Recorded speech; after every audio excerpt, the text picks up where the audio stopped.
Hello, everyone. My name is Katie, and welcome to the Greenland Quilter channel. I hope everybody's been having a fantastic day and so far a really good week. I'm hoping for that. I hope everyone is experiencing that this week.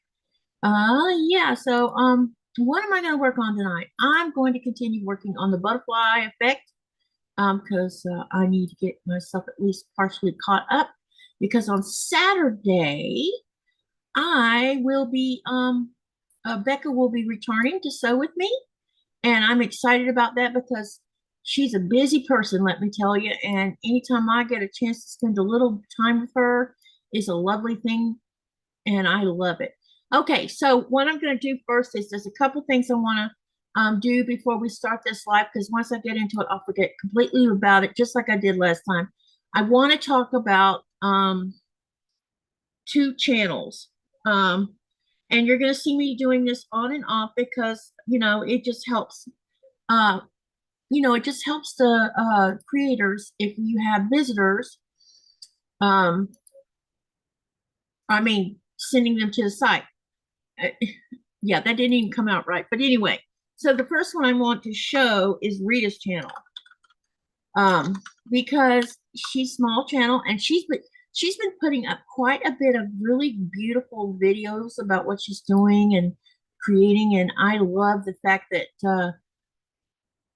she's so creative. And the other thing that amazes me is how quickly she gets things done. It's crazy how fast she gets things done. So what I'm going to do is I'm going to share her link, and then I'm going to share my screen, and we're going to have a quick look at her channel. And then I will slide on over and we're going to look at another channel. So hold on a second while I get this screen ready to go. And in the meantime, those of you who have dropped into the chat already, let me know what you've been doing this week. Have you been doing some projects? Have you been chilling out? Have you been hanging out in just lives and doing nothing else? What you been up to this week? Let me know. This is hump day, as we all call it. And it's always interesting if I can get y'all to talk to me and tell me what you've been doing, because I would love to know. And also tell me what your weather is like in the area you live in, because I think there's about to be another big, huge Arctic blast that's going to hit the United States. And we're going to get warm again, because when I looked out, so I finally got some sleep today. That's one thing. And I know it sounds like I'm about to be all over the place. No, I'm going somewhere with this. So I get up to the late afternoon. I would call it early evening, more like it. And I look out the kitchen window, and lo and behold, guess what I see outside? There is white as far as the eye can see. So it snowed while I was sleeping, which means probably the reason I slept better is maybe because there was precipitation without my even knowing about it. So I have snow on the ground, which makes me very happy about that. Now, will it stay? Probably not, because the minute the polar vortex breaks down, you can bet that's going to be the end of the snow, because that seems to be the latest. It seems like every year that progresses for Greenland, especially South Greenland, but there's also areas in northern Greenland that's experiencing the same problem we're having. We're getting less and less precipitation, meaning snow in the winter months, and it's affecting everything down here.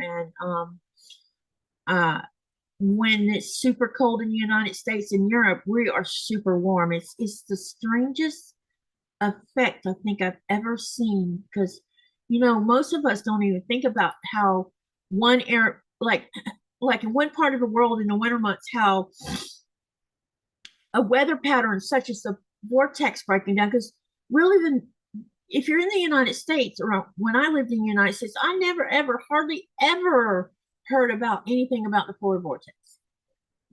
Except if there was going to be a huge Arctic blast, like in 1989 in December, about 4 days before Christmas, a big, huge Arctic blast dropped all the way down into North Florida.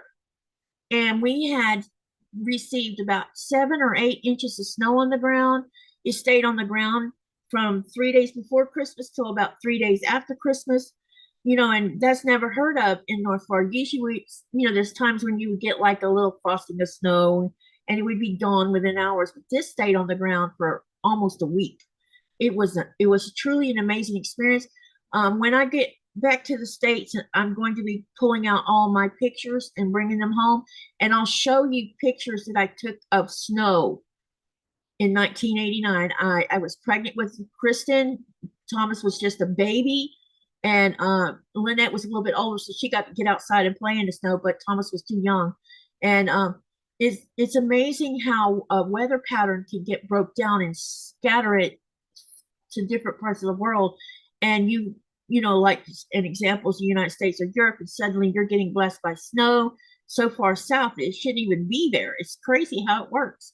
Okay, what I'm going to do is I'm not seeing what's going on in the chat at the moment, but I'm going to go and share my screen, and then I need someone in the chat to let me know that you can see it, because we're going to talk about Rita's channel for a moment. Someone in the chat, let me know when you're actually seeing this, her channel on your screen. That will help me know when I can start talking about it. And in the meantime, let me say hi, everybody that's in the channel. By embarrassing, you mean, huh? What I miss? Oh, okay. All right, let me backtrack so I can say hi to everybody. Okay. Rita was the first one in the channel, and she says, I was looking at what I want to do next, and it cannot be the butterfly. To do that, I have to enlarge it by 200%. Just way too small of pieces for me to see and do it. Aw, maybe we can find a bigger butterfly piecing. Rita, let me do some research. Hello, Jaden. It's good to see you. Hello, Cindy Good. Hello, Andy's here hanging out with me from Crafty Witch. It's good to see you. Hello, Jean. Hello, Raven. Hello, Marlene. Yeah, I got Raven. Let me see here. Hello, Sewing Wolf. It's nice to see you. Hi, Mona. It's good to see you. Dubravka. Hello, hello. Hello, Cindy. And I got two Monas. No, same Mona. Okay. Yeah. All right. So, can anyone see Rita's channel screen? Let me know. If y'all haven't told me, give me a heart. Give me something. I need you to let me know you can see her screen.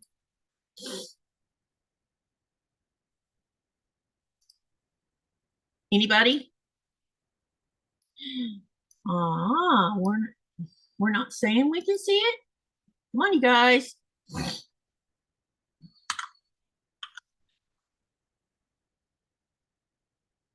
All right, they're saying yes. Okay, so first channel I'm doing tonight at the beginning of this live is for Rita, Crystal Dragon House of Creations.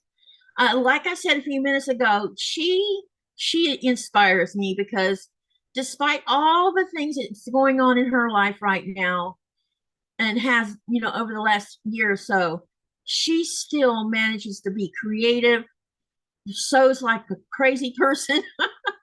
I never seen any, I don't know, she sews fast and she gets the job done and she makes beautiful quilts. And she also is a channel creator. She's a very young channel. She says this channel is created to share crafts. Crafts can range in anything from paper, fabric, or even the craft of making food. She's been doing various craft projects for over 50 years. She originally started sewing using only a needle and thread, and of which that included making clothing, sewing using only a needle and included making clothing to making quilts, crocheting, knitting, embroidery, cross stitch, working with wood to make picture frames, using various things to create rugs, whether that is with making a wood peg loom or using a hula hoop to create a rug. Crafting ranges in so many aspects and spectrums. And with these videos, she hopes everyone can enjoy them as much as she does making them. So that's what she's talking about in her channel. She always inspires me because she'll see a project that a channel's going to do, and within the next day or even that same day, like this here with the Dresden neighborhood, my paid members we're on our next meeting, we're going to be sewing the Dresden neighborhood. She's already got hers done. So y'all go over. Currently she has 241 subscribers. So if you're not subscribed to her channel, hop on over there and subscribe, share the love, watch videos. Make sure you comment on at least some of what you watch. Make sure you hit that like button, because every little thing you do on a young channel or even an older channel helps them grow. And that's what this community is about. You know, remember, I keep saying villages, if a village can move mountains. Yes. So join me and go over and support Rita. Hit that like button, hit that subscribe button, watch her videos. I'll ask her in the channel in a few minutes how often she's putting up videos. I'm pretty sure she puts one up every week or so. And yeah, so you can see she has videos here.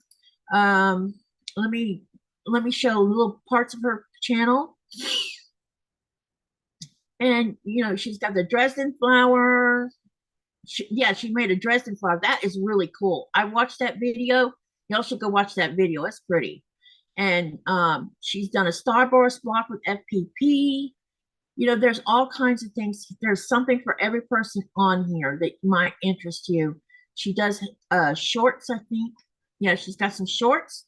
She's also one of these that likes to make puff quilts, and her dogs love her puff quilts. And I don't think she let's see. She doesn't go live very often.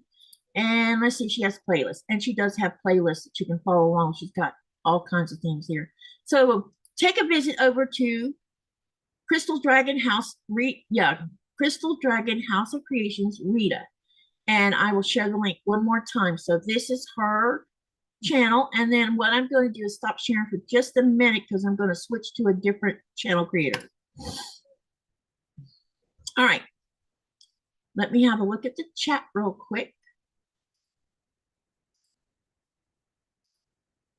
And see who come in. Hi, Zaza. Welcome, welcome. Let's see. Who else did I see come in here? And Cynthia's here. Hello, hello. Welcome. Hey, Sherry. All right. The next channel I'm going to share is, I think it's called either Quilting in the Country or Sewing in the Country. Let me go look. So you'll be seeing me do this at the beginning of the live while I'm waiting on people to come in, because I want to, you know, get the word out. Y'all go visit these channels, because they're young channels. And you know, any channel. Actually, I shared Mona's channel, and she's been around longer than me. But I love sharing channels. So the next one we're going to go to is Quilting in the Country with Lori. And I'll be sharing her link in just a minute after I tell the Zoom to share the screen. And I'll need someone to tell me when you can see this screen. And in the meantime, I'm going to post her link in the chat. So this is Lori. This is Quilting in the Country.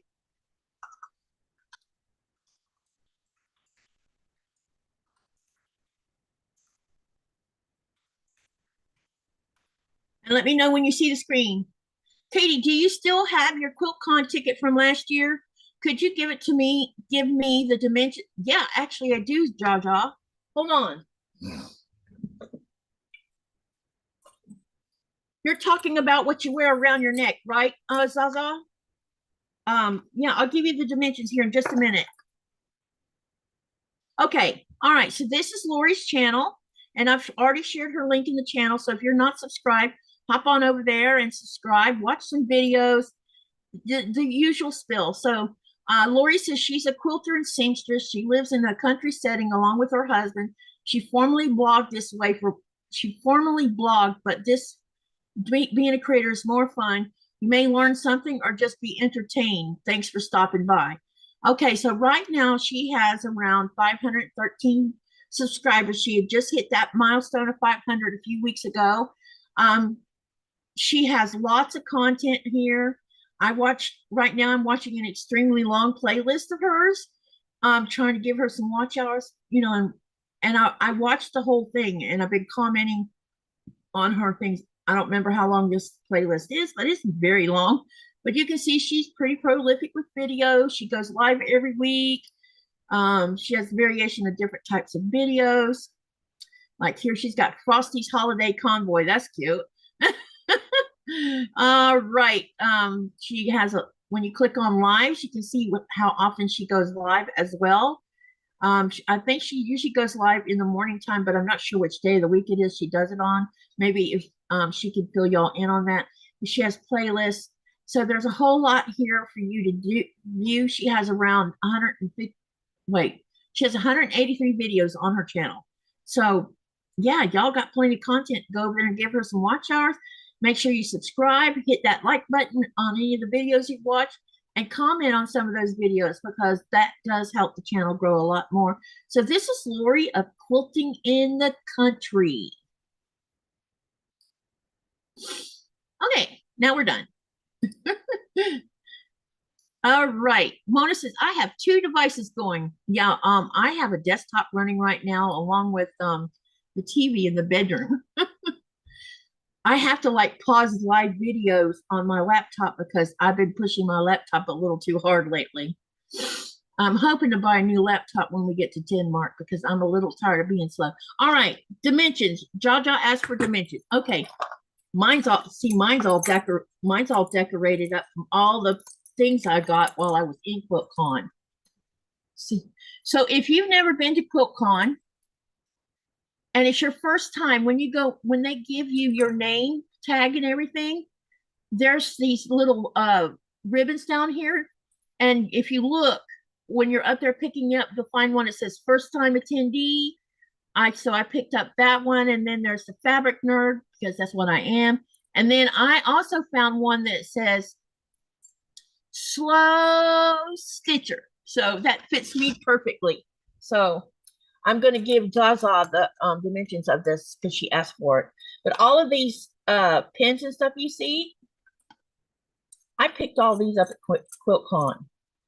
And those that go to QuiltCon for the first time, make sure, this is my advice, now you don't have to follow my advice. Make sure when you're at QuiltCon, you get a QuiltCon enamel pin. And then there's 2 different kinds of you have the Modern Maker Quilt Guild pin right here. Okay. Then you get a QuiltCon enamel pin with the date that you went. So mine's for 2024. And then different vendors also sell enamel pins. Like I picked up these scissors. I picked up a rainbow. I can't remember which vendor had these, but I picked up one of these. So there's all kinds of things you can pick up when you're visiting.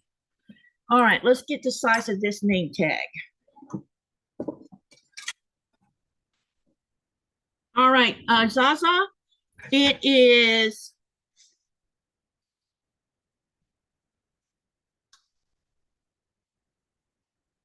4 inches wide by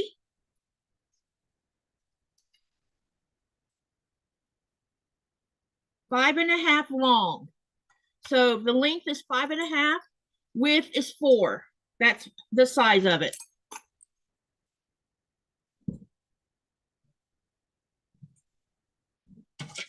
Five and a half by 4.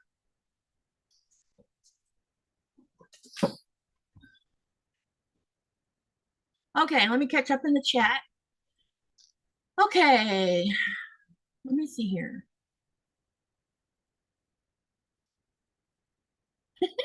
Yeah, me too, Cynthia. I saw that and I'm like, yep, that fits me because I take forever to get anything done, as y'all noticed. Kathy, Katie, close all these freaking tabs on your browser, says Raven. Yeah, no. You have no idea how many. I have 2 browsers open. I have Chrome and then I have Avest, and all of them have multiple tabs like that.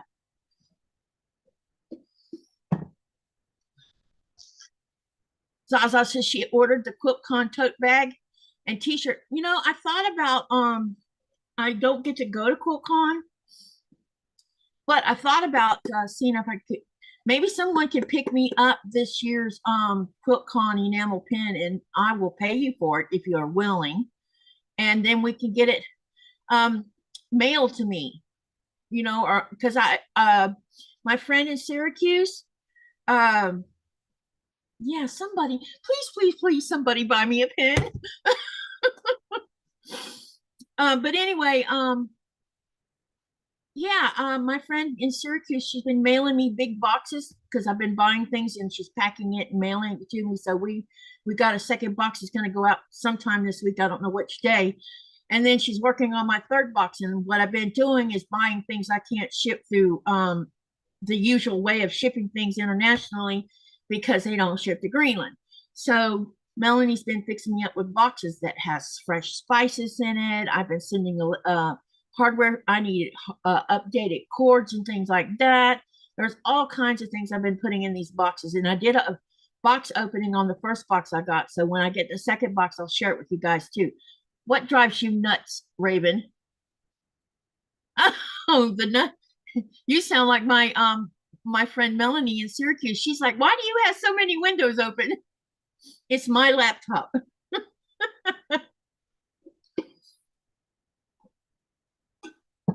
And I don't mean that in a Raven, I don't mean that in a mean way. Not at all. So don't, yeah. I'm just a multitasker. And I leave a lot of them open because I don't have to go back and hunt them down again. So I just click, click, click, you know. Uh, the fact that you noticed it says something. She says, Raven, I have stuff I need on every single tab. I need a new laptop, but the moment the iPad has to do, yeah, I need a new laptop too. That's why we're gonna buy a game, one with big, huge memory on it, so it can handle all of my abuse. Because I definitely put mine through its paces. All right, so what I plan on doing tonight is we're going to do.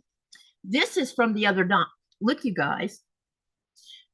This is from the other night that I started. No, you're not judgy. You're not the first one that's told me I need to close all of them. My friend Melanie says the same thing to me too. So it's okay. And I did not take offense to that. But you might hear me say, well, it's my laptop anyway. Man, I'm a little silly today. My feelings don't get hurt easily. Good. Because it's not meant in a mean way at all. I don't want anyone to think I'm being mean. I'm not. I'm just, telling you it's mine. All right, so this was from the other night. So we're going to work on another one, and I'm going to try different coloration. We're going to see how the next one comes out. It'll either be a bust or it'll look cool. What do y'all think about this butterfly? Do y'all like it?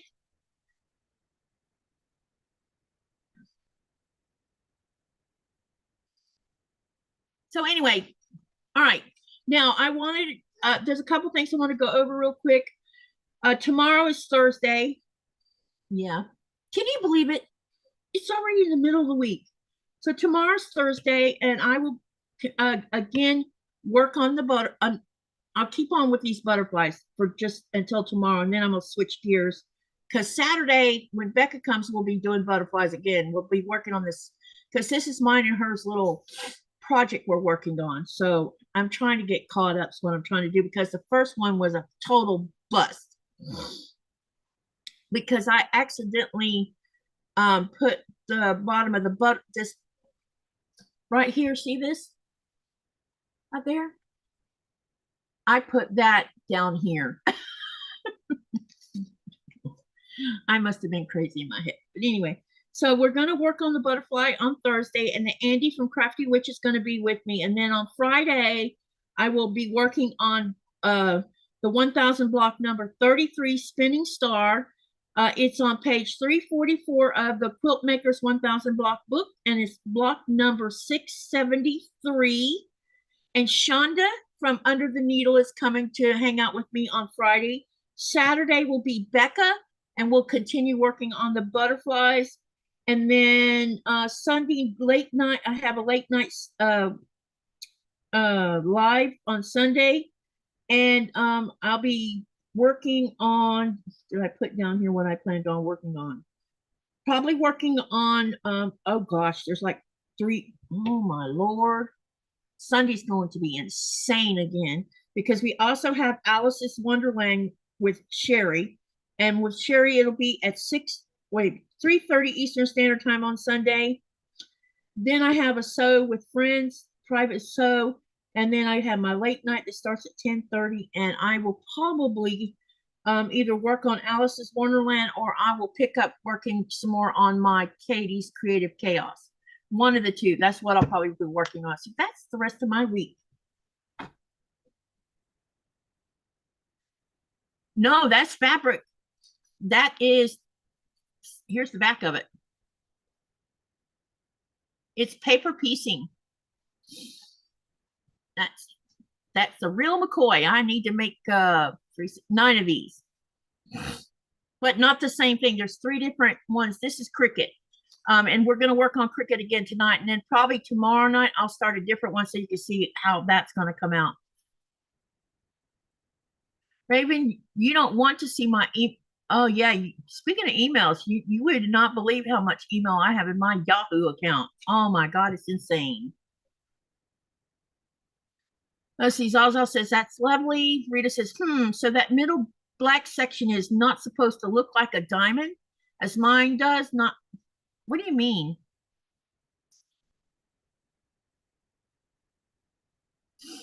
Yeah, I guess it depends on how you put it together, Rita.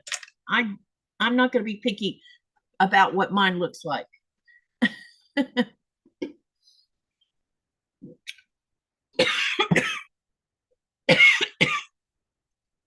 Oh, let's choke. All right.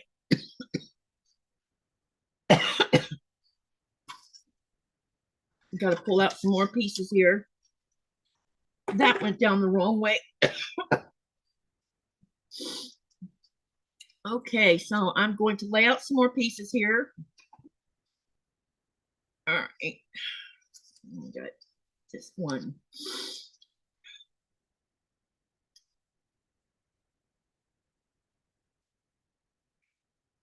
All right. And I need to trim these down. Okay.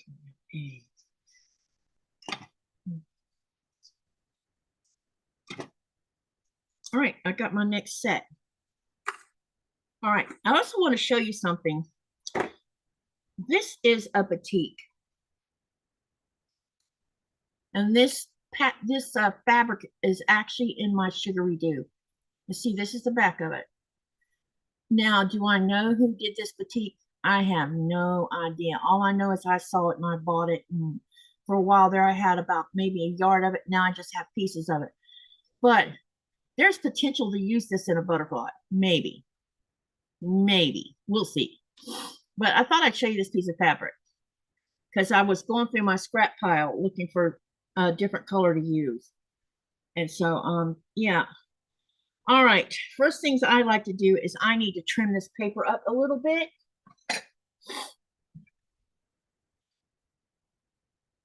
Raven says, I have no idea how many I have. Yeah, my Yahoo account is saturated, but my Yahoo account is ancient. I've had the account since 1994 when it was GeoCities. And then when Yahoo bought GeoCities out or merged with it, they changed all of our emails to Yahoo. And now Yahoo no longer is what it used to be. But I actually had stock in Yahoo and everything that I had earned because I was when GeoCities was active, you could make your own website and they had neighborhoods and things like that. And they needed volunteers to help them scan for TOS breakers, which a TOS breaker would be someone that was using their website to post things that were illegal, such as porn, because GeoCities was family oriented. Porn was one of them. Another one was someone having a website that was promoting violence against human beings or animals. Or they were using their website to sell things when they weren't paying for a business account, things like that. And so for, I don't know, 3 or 4 years, I was one of their volunteers. And out of the blue, about a year before Yahoo merged with GeoCities, they gave all of us volunteers 4 shares of stock in GeoCities. And then when they merged with GeoCities, the funniest thing happened. My 4 shares went from 4 to 16 shares. And I still didn't do anything with it. I just left it sitting. And then when I moved here to Greenland, I had been here maybe, this probably happened about 5 or 6 years ago, I guess. Alibaba now owns Yahoo. And the first thing they did was dissolve all of our stock, every one of them. And so I got a check for, I think it was 1,800 US dollars, something like that. And then every so often I get an itty bitty check that might be worth $4 here, $8 there. Now I haven't received one in the last year, so maybe they finally got it. They're finally done with us. I don't know.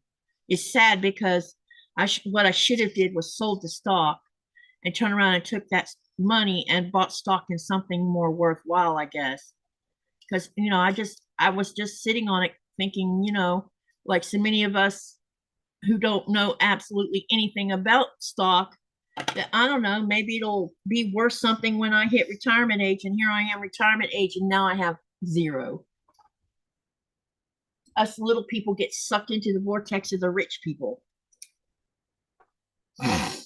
Katie, do you have any tiny? Yes. Well, wait a minute. I don't have blades for it though. I only have this, but I don't have any blades for it.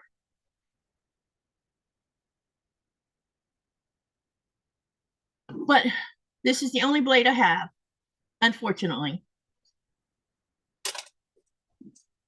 Because I keep forgetting to like think about ordering some. Let me see here. So Rita says, I'll finish with the butterfly as it looks like it is supposed to. That yeah, it's supposed to look like that. It's fine.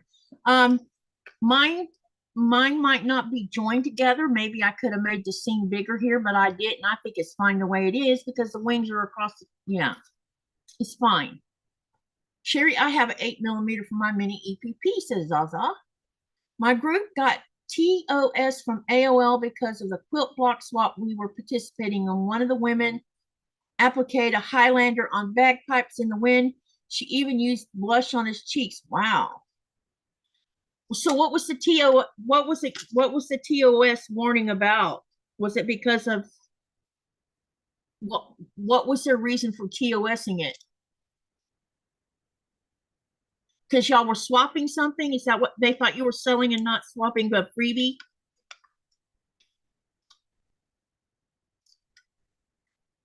Sherry says, got some blades for your box. You're shipping me a box? No. I didn't know you were sending me something. Thank you. I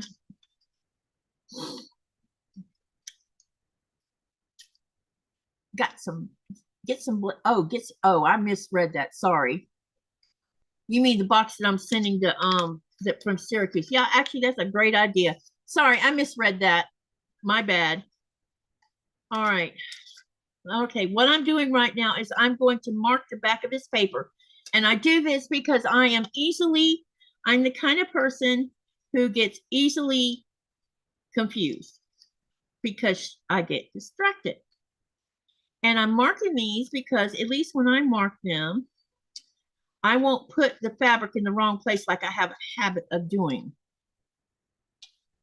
I need to label them this way. It helps me. So this is going to be white. And D is going to be, because when I did the first one, I put the color in the wrong place. Terms of services. So whenever you sign up for an email account, there's a bunch of, and you should actually read them. If you don't read them, you should. Because the TOS is terms of service, meaning that you agree to their rules when you're using their stuff. Like, example, an email account like Gmail. You agree to use it for legitimate reasons and not for illegal things. And if they catch you doing it if they catch you doing something illegal, they have every right to delete your account. That's part of what you get to use for free. And with GeoCities, the main rules was no pornography because all of GeoCities was family oriented. as far as the free sites were, they were all family oriented. And the website was huge back then. I mean, it took hundreds of us to scan it's called neighborhoods. And we all had an assignment of a certain group of neighborhoods. And all we did was go through and check and make sure no one was breaking the TOS. And if they were, then we were supposed to report them. And we, I rarely ever reported anyone. I think out of all the years I was doing the scanning of the same neighborhood, I only ever reported one person. And it was because he was promoting violence against a certain race of people. And I definitely would report that because I'm against that kind of thing. And so, yeah.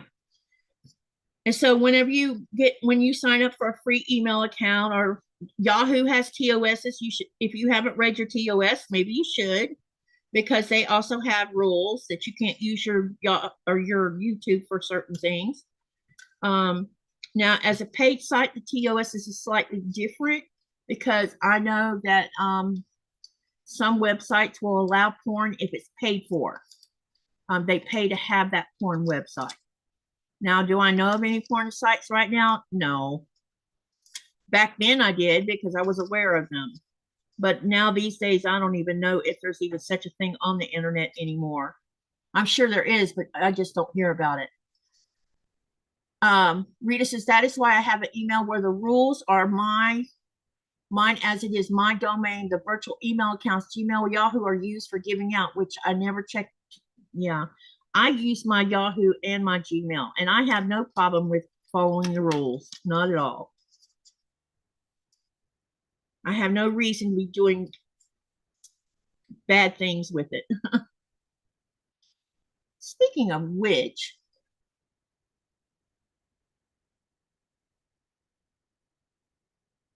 Cynthia says, oh my gosh, I knew that, but I could not think of it tonight. Goodness gracious.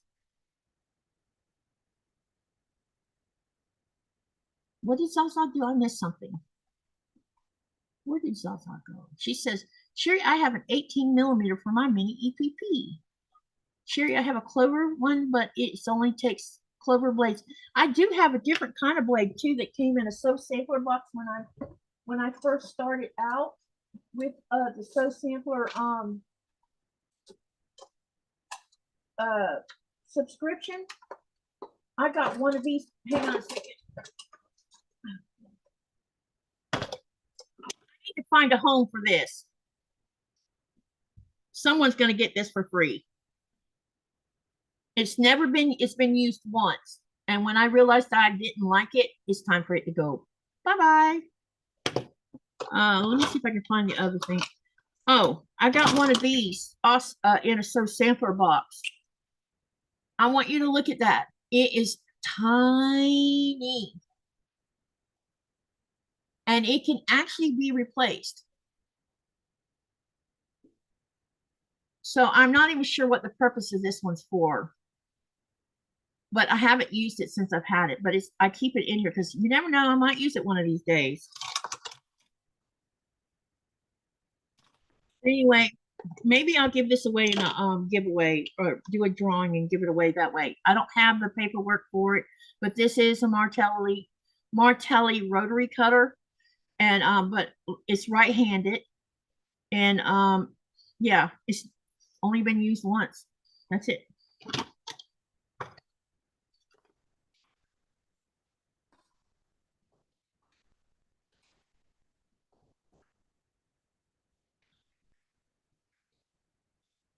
She says, I got used to mine and like it now. I don't, because I stand up and cut. I don't sit down and cut. FPP and fussy cutting, says Rita. Hey, SK, how are you? For Barbie quilting. Ah, okay.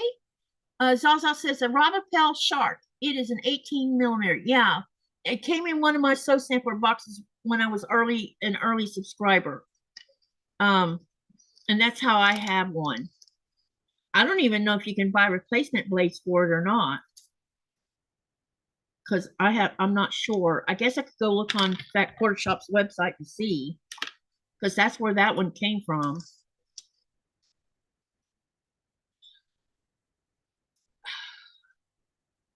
Um,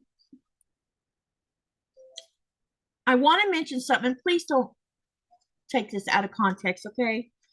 I found a video, or I watched a video today that has to do with Greenland, and it's a good video. When you're watching it, there is like a couple seconds of political whatever, like in two different spots, but it is so short political on that part of it. You can bypass it, not think any more of it. But it talks about and I posted it on my community tab, and y'all should go watch it because it'll help you get an understanding of how hard it is to set up do mining here. The laws that the Greenlandic people have set up to protect nature from doing mining that's going to destroy nature. There's a whole gambit of everything in this video. And, you know, y'all have asked me over time different questions that have to do with different aspects of Greenland as a country. And, you know, because right now things are so polarized concerning Greenland, you know, especially about the fact that there's so much sitting up underneath the ground. And this video talks a lot about, listen, it takes 16 years to set up a mine. Offer more cake. Oh, I hope you're not leaving because I brought this subject up, Mona. I just want everybody to know about the video. But the video is very informative, and you can learn a lot about this part of Greenland when it comes to mining and nature and things like that. So anyway, I'll drop the subject. Okay.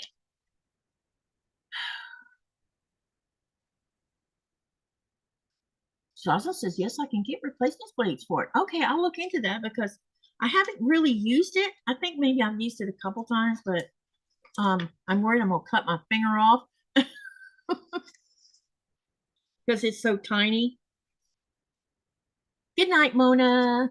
Cindy Surratt. All right, let's get working on this. I'm trying to get these butterfly pieces ready for me to sew on.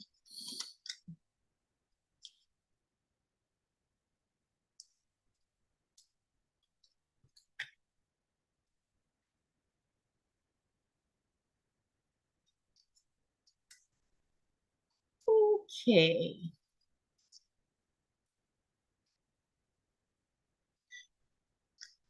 So what's y'all guys' weather like right now in your area? Are you cold, still freezing cold, um,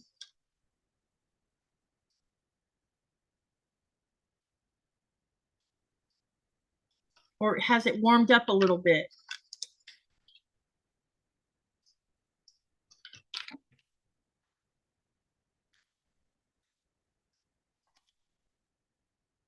Mona sounds good. Enjoy. What kind of cake I wonder is she going to eat?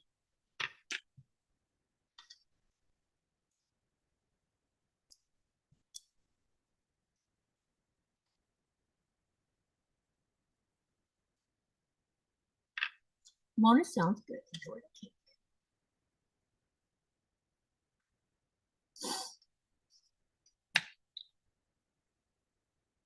Y'all are quiet tonight.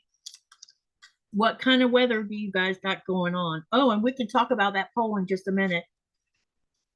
Actually, let's talk about the poll so you know what you're doing.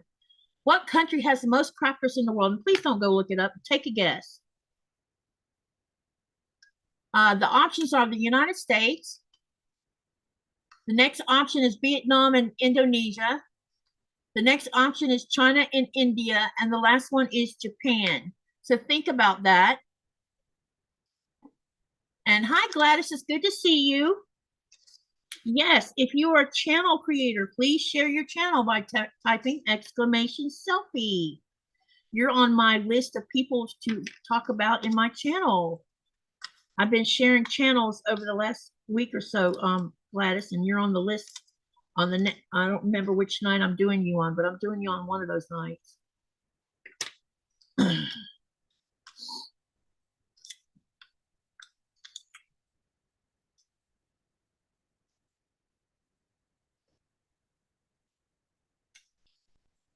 I met Gladys at QuiltCon in 2024.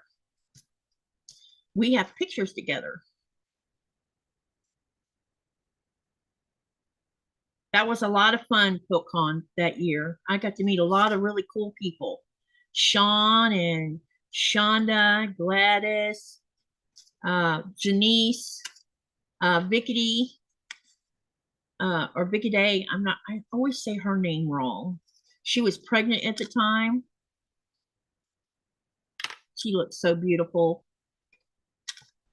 Sweetheart, let me tell you. Ian was there, Becca was there. There was a whole bunch of us there. I met a lot of people for the first time that day. Cynthia says, I guess, didn't look it up. SK says, Tucson, Arizona is 80 degrees this afternoon. Wow, you guys are already hot. Dang, it's not even March yet. So I guess y'all never get cold like us. You know what? Let me see here. Let's see what my bot says versus what my laptop says.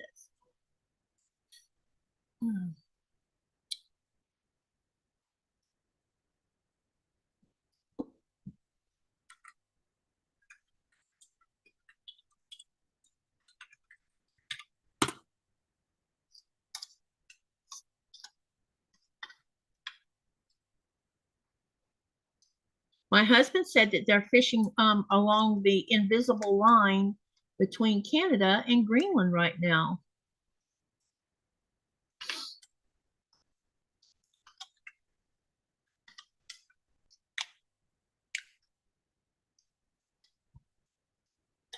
So they're way out to sea.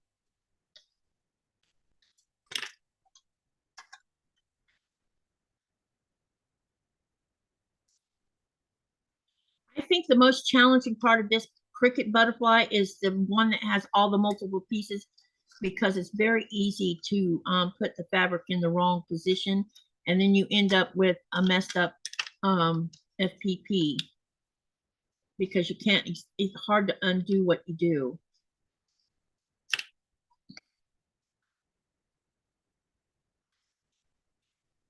I already folded it there. We need to fold it there.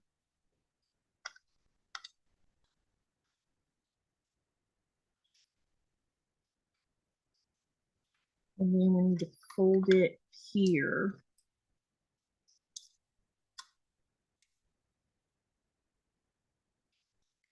No, I'll get on with sewing here directly. I just need to see these lines on the back side, because I don't have a light that I can set this on top of. So this is why I draw my lines, so that I can see them. And the suggestion about using the tracing wheel, it was a great idea, but however, it was a bust, and I'll tell you why. I ruined one of my expensive rulers because the tracing wheel shredded the outer edge of my ruler, and that's not good. So I won't be doing that again, because I had to order me a new ruler because of it. I didn't know it was going to do that, or I wouldn't have even thought of putting it along the edge of a ruler so that I could trace, you know, because you have to draw straight, you have to have straight lines on these paper piecing. And when I was running the wheel along the edge of the ruler, I didn't realize it was shredding my ruler at the same time until I started finding plastic stuff everywhere. And then when I ran my hand along the edge of the ruler, I discovered it had shredded it. So now it's not slick. So every time you run your finger across it, you have a potential of ending up with plastic shards in your fingers. Unfortunately. But I'm not upset about it. I just, it's a good way to learn a lesson about sometimes maybe you should try it on a cheapy ruler or something, not use your expensive ruler.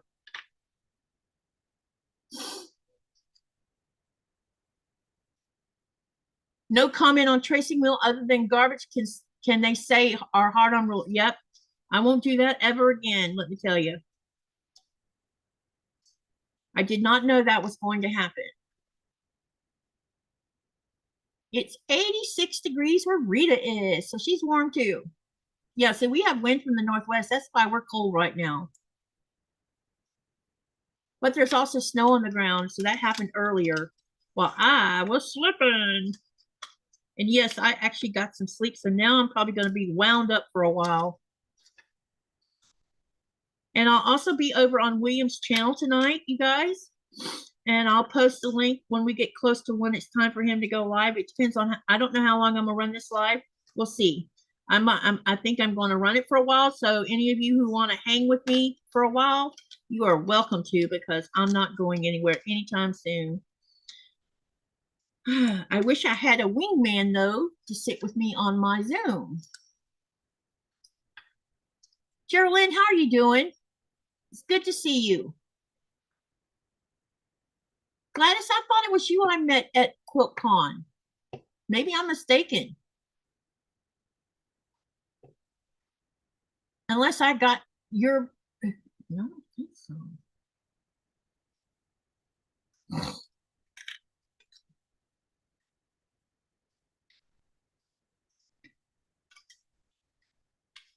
Unless I got you and Kathy backwards. I hope not. Goodness.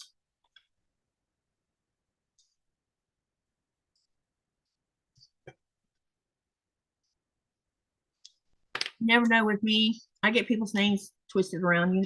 So sorry for the mistake. Okay. So anyway, I'm getting close enough to get ready to start this here in a few minutes. So let me finish marking it. And then I think, I haven't decided yet, but I think I'm planning on using this as one of the colors. And then maybe use this as a part of it. And there's also potential for this ombre stuff too, because there's, but I think I want to use this on the long winged. Look at that, y'all. Yeah, so there's potential for this piece of fabric too. I think the Sandman is finally paying me a visit, says Rita, crossing my fingers. 2 days of insomnia is enough. Yeah, I got some sleep today. I went to sleep today around, well, I'm almost sure that I fell asleep close to 11 o'clock this morning. And then I slept. I woke up twice, I think. And because of a noise, something woke me. And I got up and went to the bathroom and went back to bed. And I didn't crawl my behind out of bed until the alarm went off.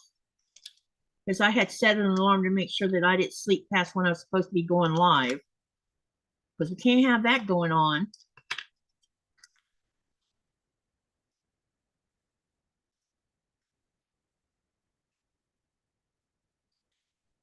And I don't feel, and I also, you know what else I did?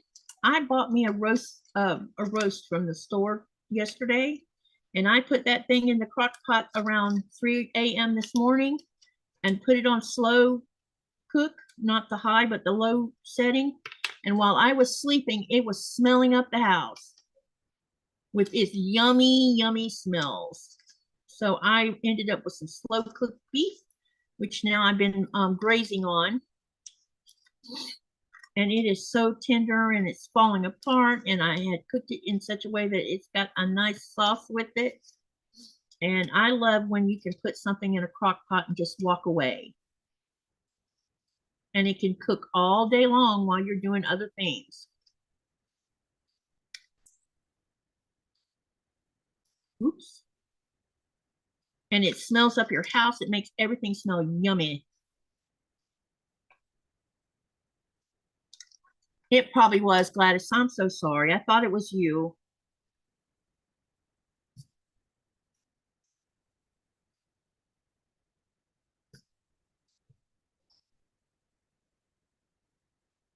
It was in 2024.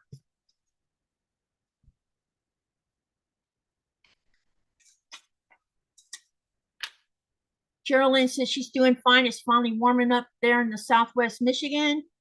And then Jean says it's been going down into the 30s every night for the last 2 weeks in Orlando. We even had a couple that went down in the 20s. It's been a nice break from the heat. Yeah, I think there's when you see Florida like that, it's extreme cold when it gets that far down south. That's what happened to the orange trees in 1989 when we had all that cold stuff where we had snow and stuff. It ended up ending thousands of acres of orange trees because once they get bitten by frost, then they develop something called citrus canker, and the canker is like a bacteria and it spreads like wildfire through the whole orchard. And so then they had to set everything on fire to burn it off, and now you have, I noticed the last time I was down south, they're using those areas. It used to be all you saw was hills as far as the eye could see and no orange trees like you used to see whenever you were on the Florida Turnpike. Now the last time I was down there, you're starting to see tree farms and things. They're using that land for landscaping stuff. So I think that's really cool that they've managed to repurpose it, because all the orange grove, a lot of the orange grove farmers went bankrupt after 1989 because they lost their whole orchard, and it takes a lot of money to replace trees after having citrus canker. And now they have that newest disease where the fruit can't ripen. Katie, did you already make this butterfly, or is it the first one? Nope, this is the first one. I'm just making another one, only I'm going to use a different color. I'll start working on the other two different ones later, probably tomorrow or tonight. We'll see how far I get, because I'm going to sew while I'm in Williams Live too. So I plan on sewing for a long time tonight. I just got to keep an eye on my feet. Something's wrong with them.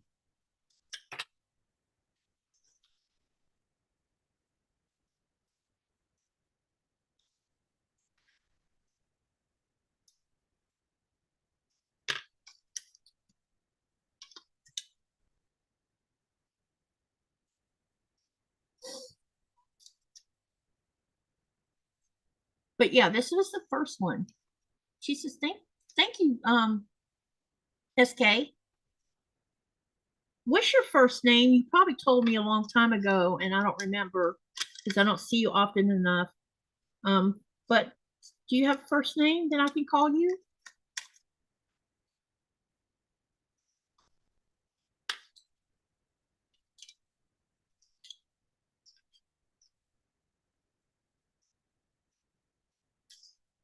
Gotta go for about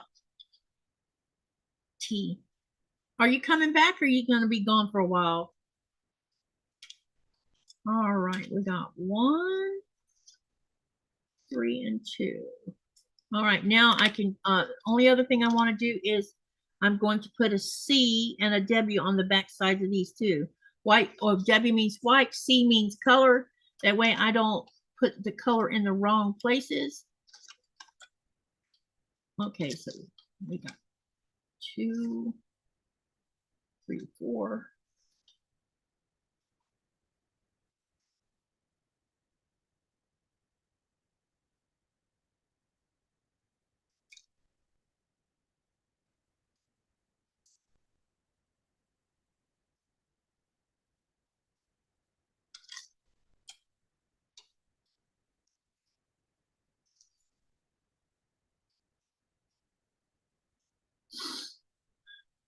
This one's 5.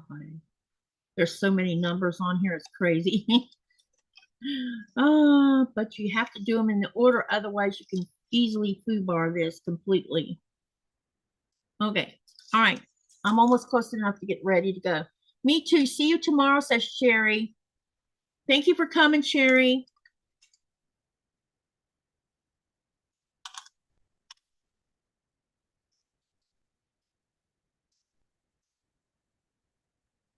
I appreciate y'all.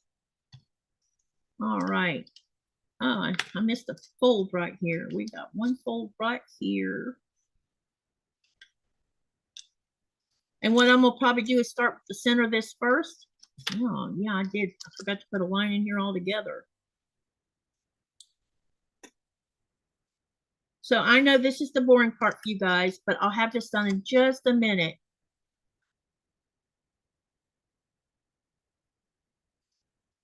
No, that's not color. This is white. Just that one spot has color in it. Okay, and this is number 3. All right, this one's done. 1, 2, 3.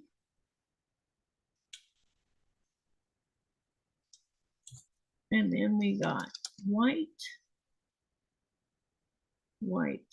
color. And then here's the other one I got to mark.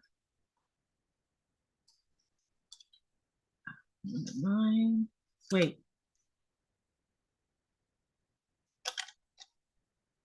Yeah, this is number 9. Okay. Then we have 6 and 7.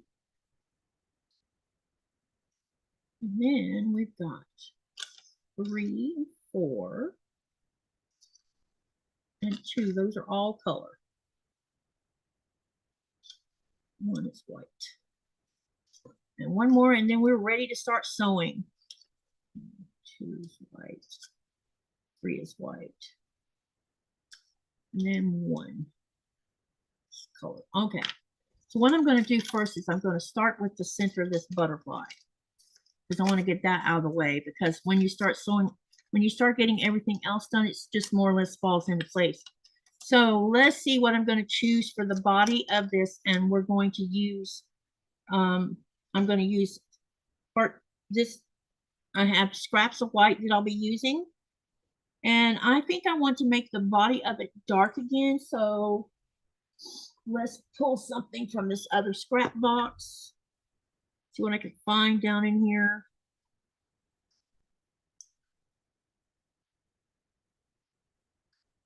No.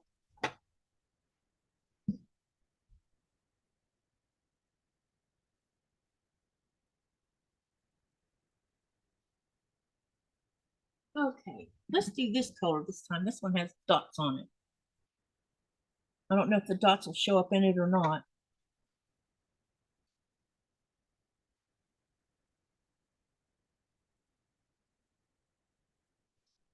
All right.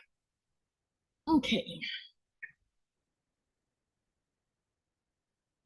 And I now have a glue stick, thank goodness, because yesterday my fat quarter shop order came. So now I can, yeah. All right. Sorry, this is taking a hot minute.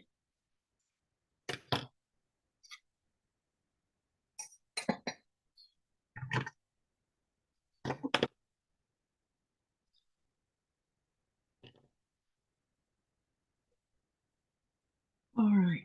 So the first thing I'm going to do is sew one side of both sides of this. Yeah, because we got 1 and 2. All right. So let me see here.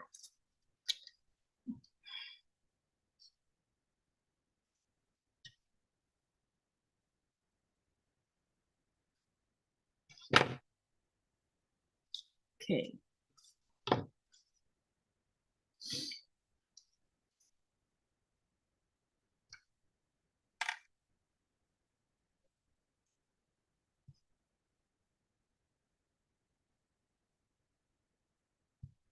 And I'm gonna basically chain sew here. That way I can do 2 at the same time, and we can make progress on this. So I'm waiting for the glue to grow. I'm just using a little dab of glue just for the first piece. After that, I will not be using any more glue. And the first thing I'm going to do is trim the 1/4 inch seam allowance on both sides of this. That's what I usually do. I'll use a smaller ruler because right now we're working with a small area. Let me try that small rotary cutter and see what if it's better than the bigger one. Let's try that for these small spots. Got to make sure I don't cut my finger off though, because I'm used to using a bigger ruler. Bigger cutter. So let's test run this and see what we think about this. Okay, so we've got this side done. Now let's go ahead and do the other side.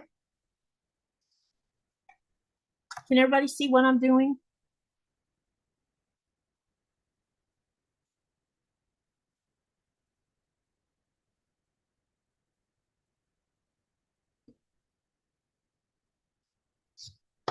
Okay. All right, so now all we got to do is come over here where this division line is, and we're going to 1/4 inch seam this one too, because I'm presetting it up so that I know where to line up my next piece of fabric. Okay, got this piece done, and I know it looks slightly weird. Oh wait, I have one more 1/4 inch seam to do. Okay.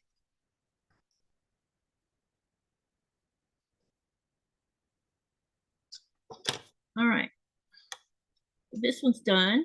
Now let's get this other one. Same thing I'm gonna do with this second one as well. I'm gonna go ahead and do the 1/4 inch seam all the way around, because that's how I'm gonna line up everything.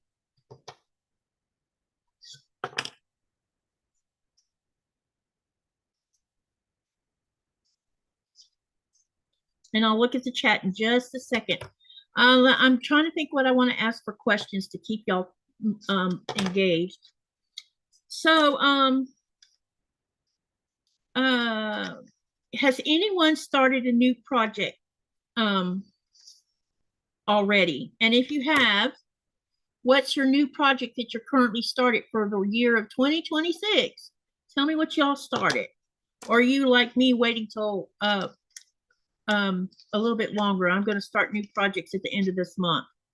So that, but I'm trying to finish up things that I see, because last year in February, I started all my new projects for the channel. What is wrong with this picture?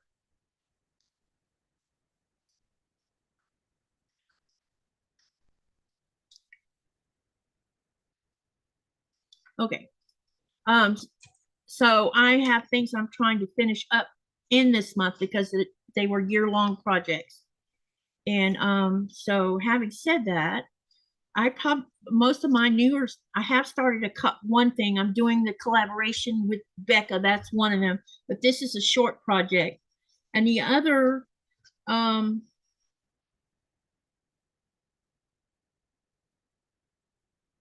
newest project will start in March with me and Shonda. And I'm also still trying to get the logistics or the mathematics part done for my channel so long that I'll start at the end of February. That we're going to be using more out of y'all's stash. We'll be using 5-inch squares again, and we're also going to incorporate in this sew along 10-inch squares, because I have an idea of how I want to use those. And then wait, I need to cut this off. Hold on a second. So let me know what new project you started on, if you started on one. Jaja says she's got to go. Bye. See you later, Jaja.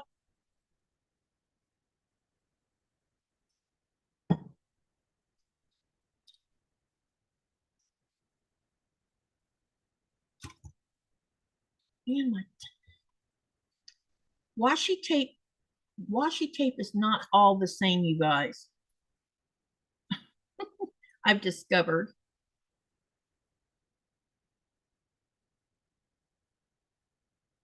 So what I'm doing is I'm going to sew this first seam line on this first one, because when I get it done, I'm going to use the same piece of fabric on the next one.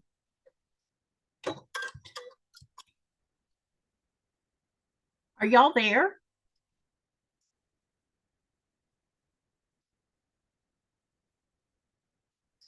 All right. So now what I got to do is I'm going to cut 1/4 inch seam allowance over here on this side.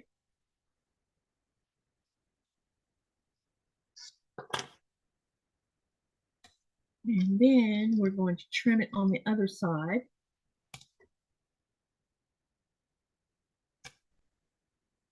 Yeah.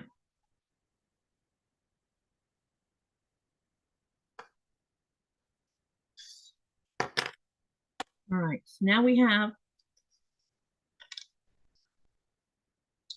okay, now what we got is, why does that look like that? Because I did something wrong, that's what. Uh-oh, we have a problem. What in the world?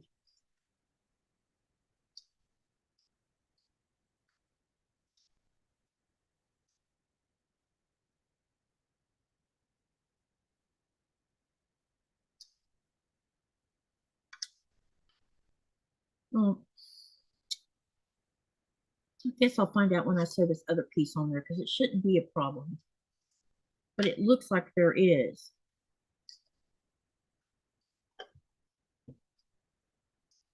Okay, let me go ahead and sew this other piece on because I need to see this.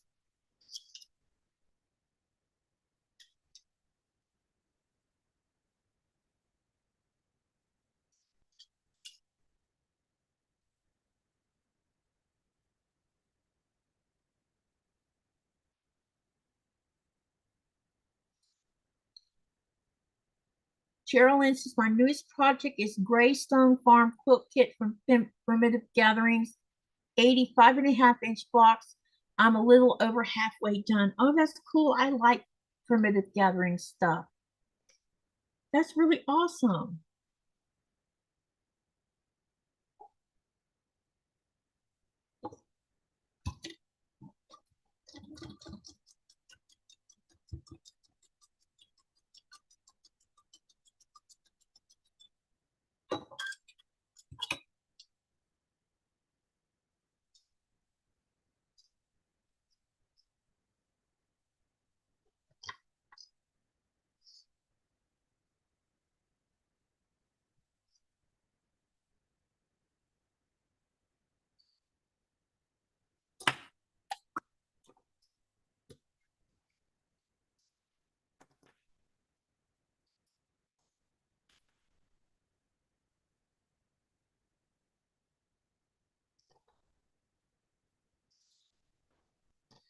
Okay, then we'll have this trimmed down here in just a second.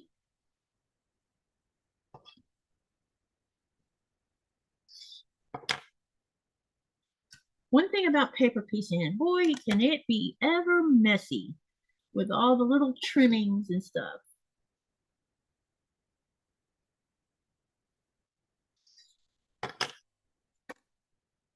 Okay. I don't know why that looks like that, but okay. All right, so here's the first piece, and I need to turn my iron on.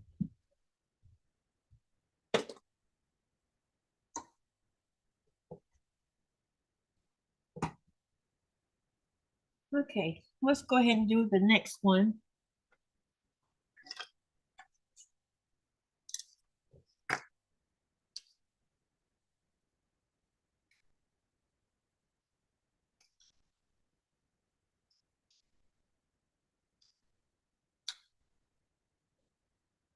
All right, let me see. This is not going to be long enough, so I need to cut another piece.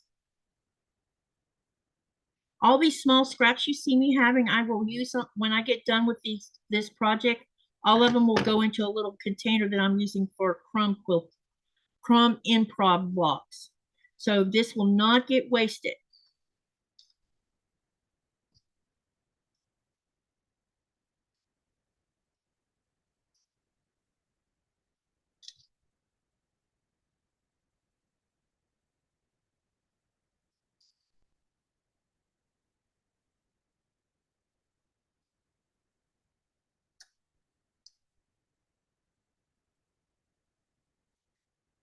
Hi, Vicky. What's up? I hope you're doing well. Hey, you guys share this live link. Maybe other people don't know I'm live right now. And if you share the link, we'll have more people drop in to say hi to us. Wouldn't that be fun? And don't forget to hit that thumbs up like button, please. Usually I don't even say anything about it. But, you know, sometimes you want to help your channel.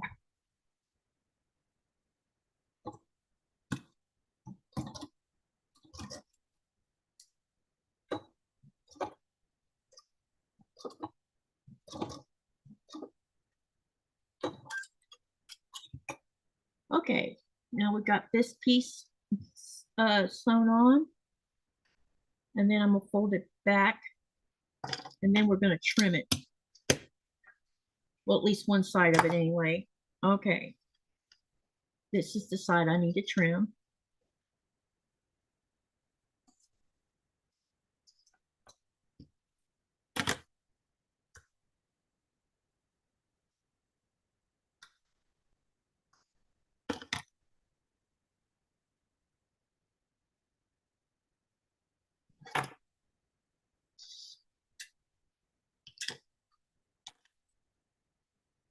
All right, now what I want to do is I'm going to cut off this side over here, the seam allowance.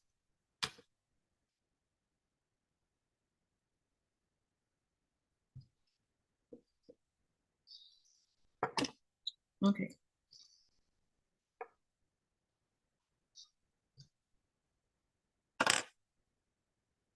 All right, now then.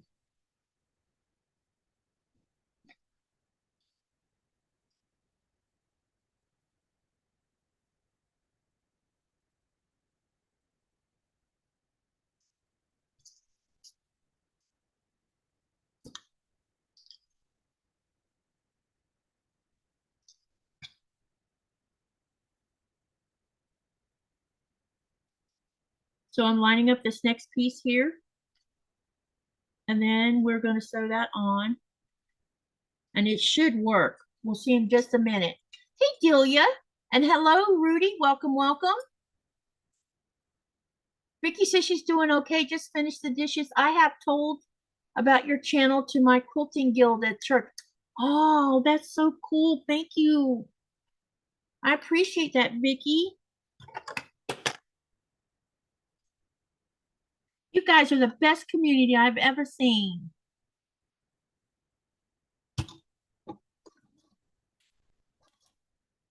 I love how we help each other. And this pen is in my daggum way because I put the head at the wrong side. Let's hope this doesn't move because I took the pen out. If it does, then I can re-sew it again. It's okay. It's all good.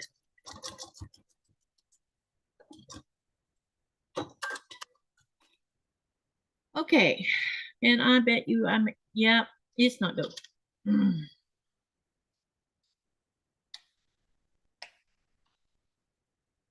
Uh-oh. Yeah, I made the seam too. I figured it didn't look right. Okay, let me fix this. It didn't look right. It moved when I took the pin out because I put the head at the wrong side. I'm going to take it back out and we're going to do it again. It's all fine. This is a good learning process. I think I'm doing a lot better as a paper piecer, but I've still got a long way to go, you know,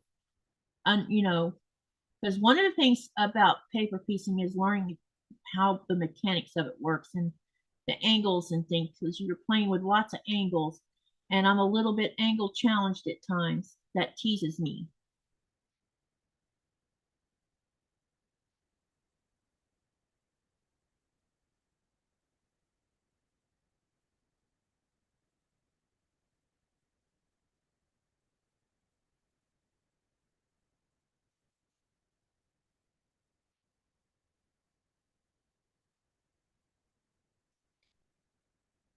There are so many different quilty folks all over doing so many different things, and I think it's awesome to learn different techniques. Yes, definitely. I agree with you on that. Oh, I know why this is weird. It's because I have a really, wow, that's what happened. I had too big of a seam allowance on this side. That's what messed it up. Okay, let's fix that first because I didn't trim it right, and that's okay. No problem here. Then when I line up this piece again, it should line up like it's supposed to be instead of looking so big. That's what was wrong with it. I didn't trim a seam, I didn't do the seam allowance. All right, we need to turn that back around like this. And we're going to do this again. And let's hope this time it doesn't turn out that way. Okay, but I want to make sure I got this lined up right. If not, I can always cut another piece of fabric. You know, sometimes if you think something's not, you can't use it for a spot, but you can use it somewhere else on another project. So that's one thing. So don't worry about it. You know, if you discover that when you're using a leftover piece and you can't get it to line up, then use it somewhere else on a different, either in the same project or a different project. There's no set rule on where to use these leftover pieces. And yep, I definitely need to turn the head around. I had it on the, I'm glad I looked this time. I'm talking about the head of the pen. All right. Now this should be much better.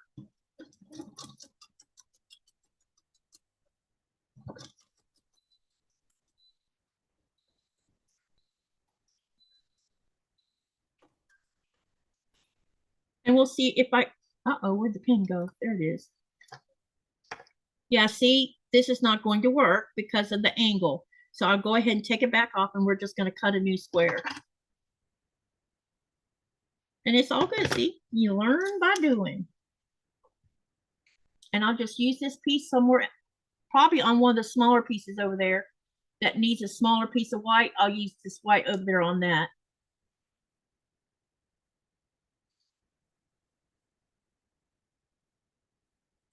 Okay, so let me see here. How many of you are going to go to QuiltCon? Because QuiltCon's just around the corner now. Let me know in the chat how many of you are planning to go. And out of you that are going, are any of you going to do any classes while you're at QuiltCon? And if that's a yes, what kind of class do you plan on taking? I think when I go to the next QuiltCon, I'm going to sign up early enough. And maybe if I can find a binding class, I would like to sign up for a binding class. Because I need to ask questions. And it's a good way to, if they offer such an animal, then I'll be able to ask the questions I have about finding and being able to see what they're doing when I'm asking the questions.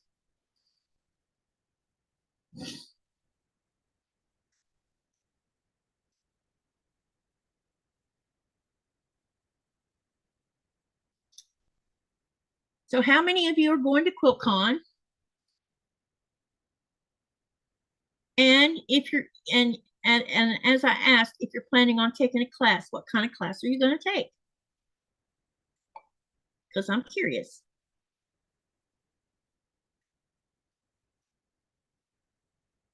Some of those classes are super expensive.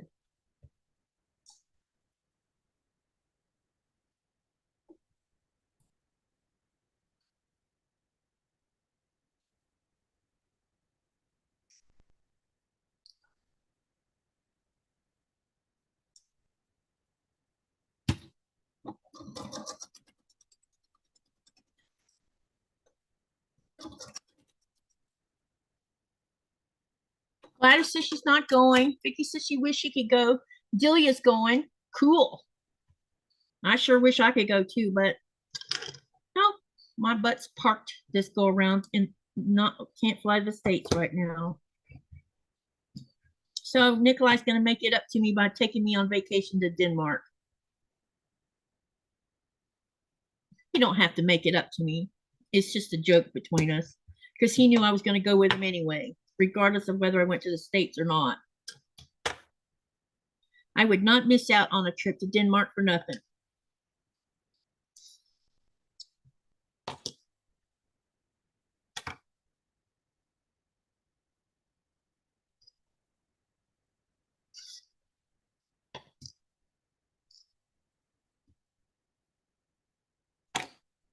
Okay, here's the other piece. So now we have the central part of the body done.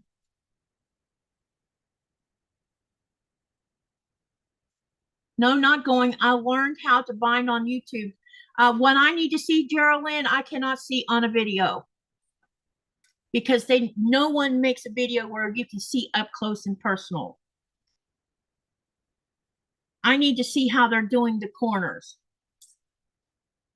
And I can't see that on a regular video. I need to see it in person. Denmark is probably a better deal, says Delia. Yeah, currently it is. I'm gonna get more drink. I'll be right back.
I am Denise. How are you?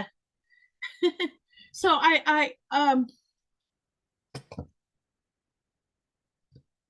oh, sorry. I kind of got so I think I have a plan of attack for Denmark.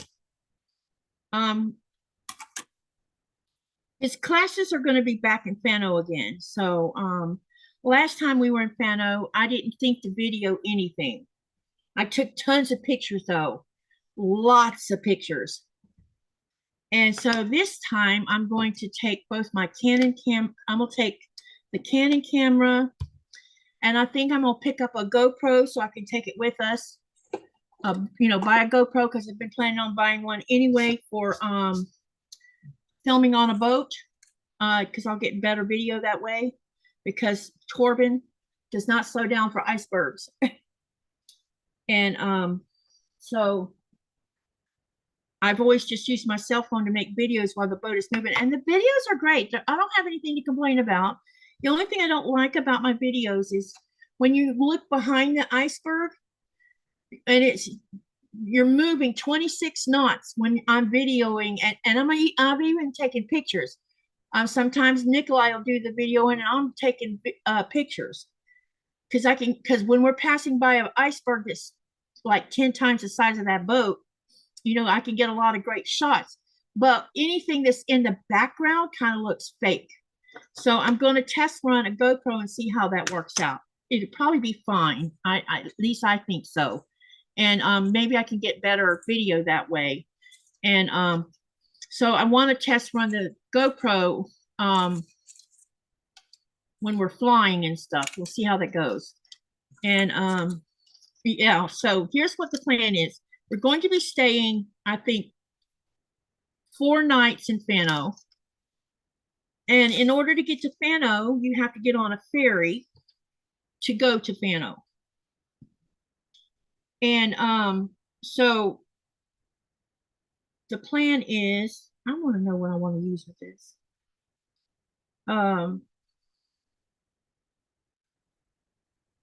Plan is that I will, while he's in school, I'm going to, because I'll have a car.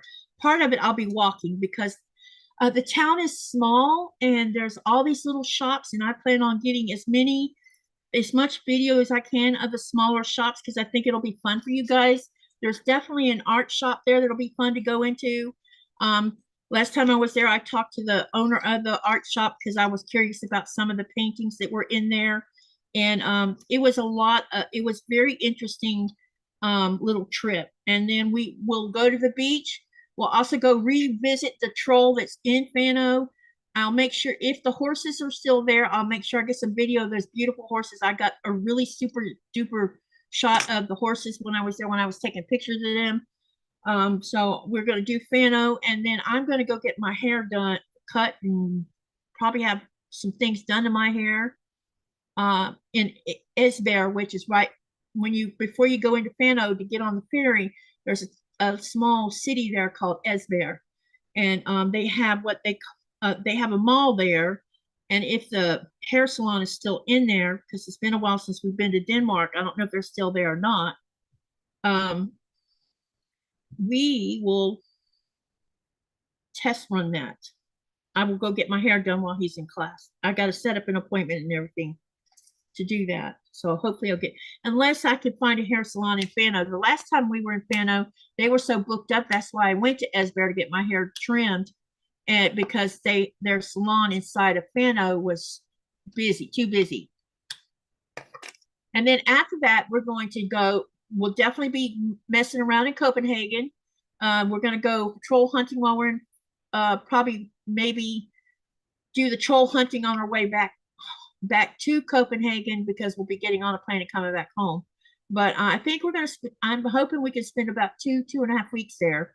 And we're taking Nora with us, unless something changes and I find someone, but I don't think I'll find anyone to babysit. So, yeah. We're going to do that. And then we're going to go to Sickelborg to see his dad, his biological dad. We're going to go to Legoland so that Nikolai and I can do that, because I think that'll be great. We're also going to go to Aalborg and Aarhus because we're going to see a sister in Aalborg, and then I'm going to Aarhus to IKEA so that I can buy some IKEA furniture and then have it put on Royal Arctic lines for shipping home to us. Because I have an idea concerning my craft room, and I think when I buy what I plan on buying, if I can get my hands on what it is I'm after, then when we set up that room, it'll be much easier to reset it up. All right, let's see what I want to use on this butterfly. You know, this is pretty. So is this. What do y'all think about these two colors? What is troll hunting? Okay, let's have a little bit of a screen share. Since I am burning up the midnight oil today, I got plenty of time to mess around and so hold on. Let me go find a link for it, and I'll show you about Thomas Dambo's trolls. There is actually Thomas Dambo's trolls inside the United States as well. There's 130 something of them in the United States, but there is by a Danish artist.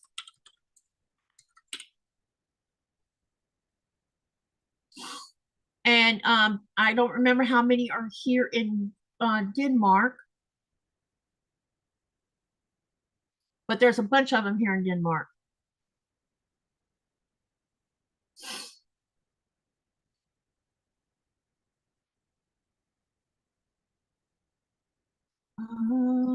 Hang on a second. I got to find the right page because there's one for the United States and one for Denmark. Because he's been doing both.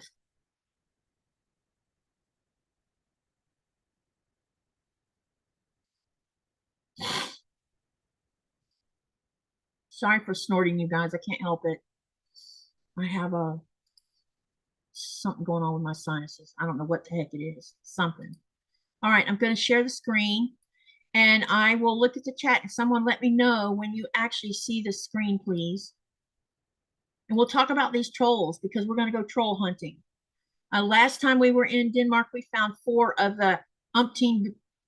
There's like hundreds, over 100 of them, and they are big. You look like a tiny person when you stand in front of them. Why is this being weird? Probably because of something I did.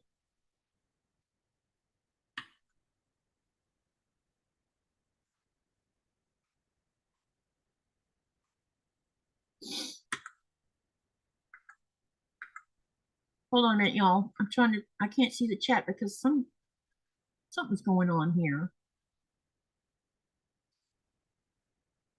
Wait, I know how to fix it. Okay. Can y'all see the screen? Hi, Sean. All right. So you do see the screen? Denise, I'm going to talk about the shop thing. So hold on. Let me know if you can see the screen. It says troll hunting in Denmark.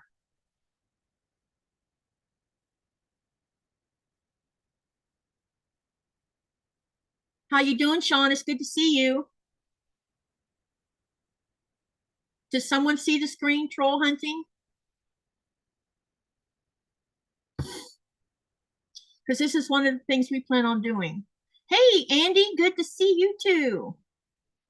Someone give me a heart or yeah, okay. All right. So Thomas Dambo is an artist, a famous artist, and he builds trolls from he repurposes shipping pallets and other scrap pieces of wood. He builds these big trolls in the middle of nature areas. So you actually have to get out and hunt for them. He don't put them where you can just go drive by and sit on the side of the road and look at them. You have to actually walk to an area. Now there's 139 of them in the United States. There's 2 in Raleigh, or there's 2 in North Carolina. One of them's in Raleigh. So Thomas Dambo is an artist behind the 6 Forgotten Giants, a series of giant wooden trolls hidden in the forests and hills around the greater Copenhagen. Built from recycled wood with help from local volunteers, these friendly giants invite families on a real-life treasure hunt in nature. The project has become a viral global hit, seen by hundreds of millions and inspiring a new outdoor troll trails around Denmark or across Denmark and beyond. Start your journey on the trail of the trolls over Denmark. And let's see if we can find some pictures. Let's see. I'm trying to find pictures. So these are the ones. So these are the ones that they actually have. They have the 6 forgotten ones. Let's see. Read more.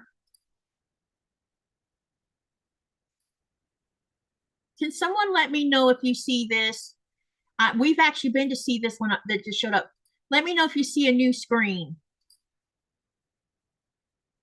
with a troll laying down, sort of.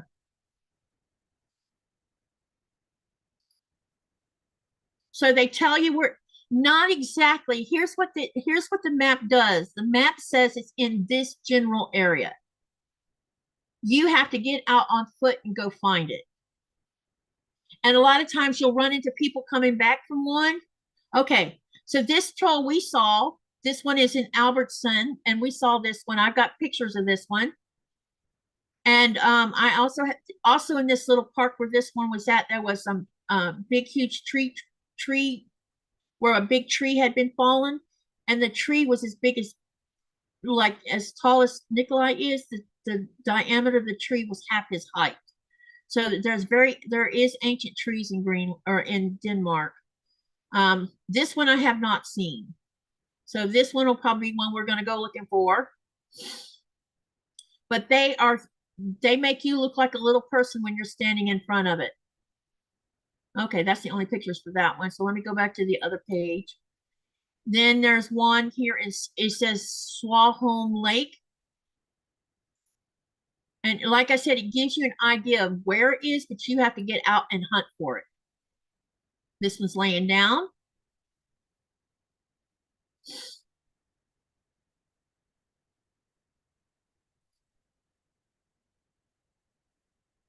Yep, there is. Yeah, definitely. And if you're going to QuiltCon and you want to see these massive pieces, put that on your to-do list, because you're not going to be spending all your time in QuiltCon. Probably not. I know I didn't. I went out looking around too. And if I'd have known about the trolls being in Raleigh, my behind would have been there to see that. And next time I go to Raleigh, I am going to go see them. Okay, so this is one of them. Let's go to the next one. Let me find one that I've actually seen.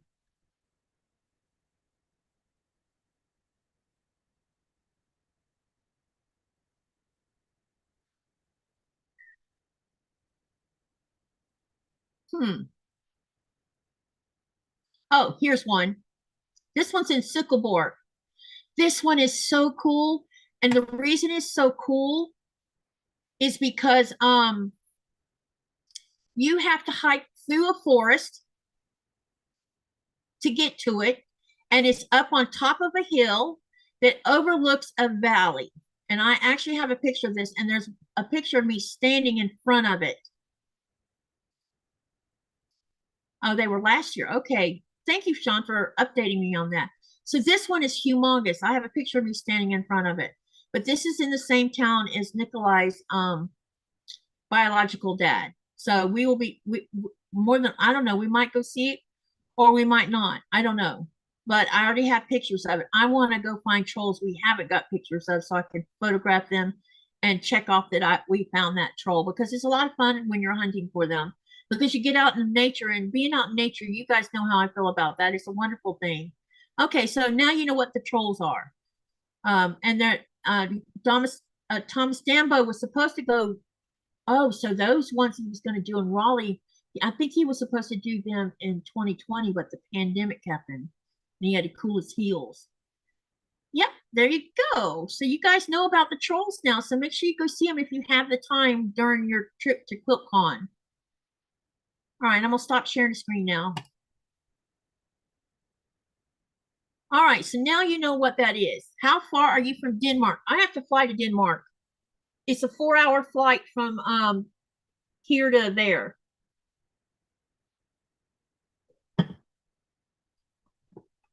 All right, which piece do I want to do next?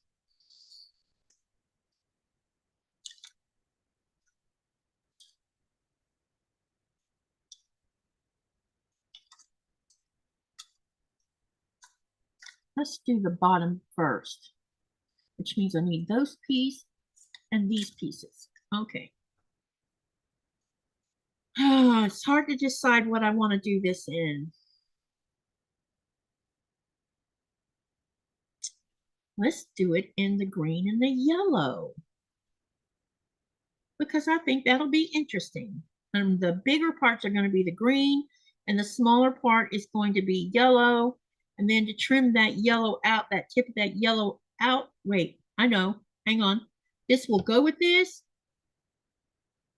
So I think I'll put those in the tips. Okay, so this will be put aside for right now, because I'm going to use that up here. And then I can use the yellow around that part. So let's start with this green first. All righty.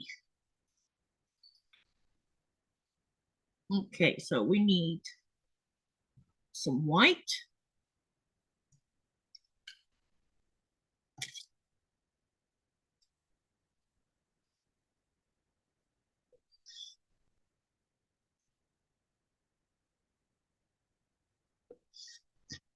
Okay, and then for the green part, I'm just going to cut a big piece right here. And then what I'm going to do is, because I do have some smaller pieces of white that I'm planning on using, because we have a little tiny piece right here that's going to be white. Right, oh, let me turn it around so you can see that. Right there. So this is white. This is going to be where the color goes, and this is also white down here. Okay, so let me get some of these smaller pieces, because I'm going to reuse the smaller pieces. All right. Okay, and the bigger ones will be for the bigger pieces. Okay, so first thing I'm going to do is we are going to use the glue stick to glue the first piece on.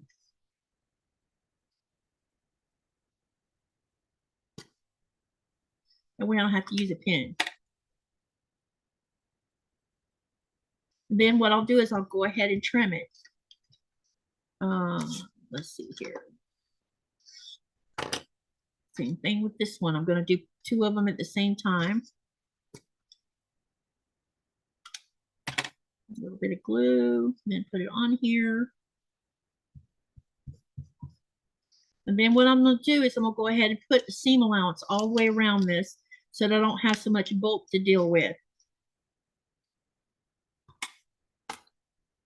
Dix Park is about 4 miles from the convention center. Hey, Sean, I wonder if there's any in Virginia. There might be something to take them girls to see. Maybe. Too bad it's in North Carolina, or you could take them to see the ones in North Carolina.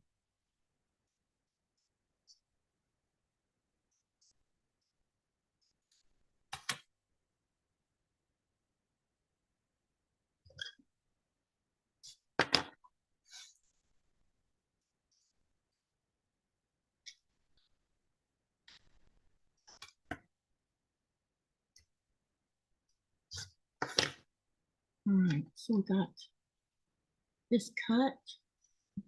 This one's cut. All right, now I'm going to do is trim this off so I don't have to deal with it. And then let's trim this other one. So now I got this trimmed enough to work with it. And then all I got to do is I'm going to take a small piece of this white that I have.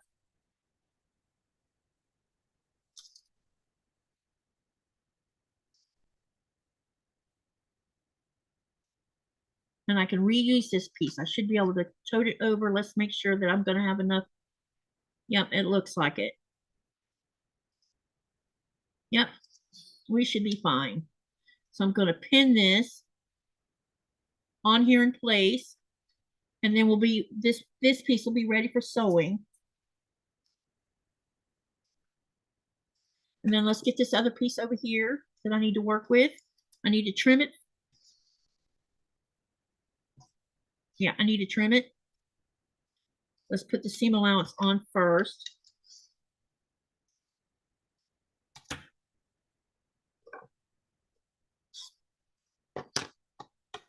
And then I'm gonna come around here and just repeat the whole process all the way around.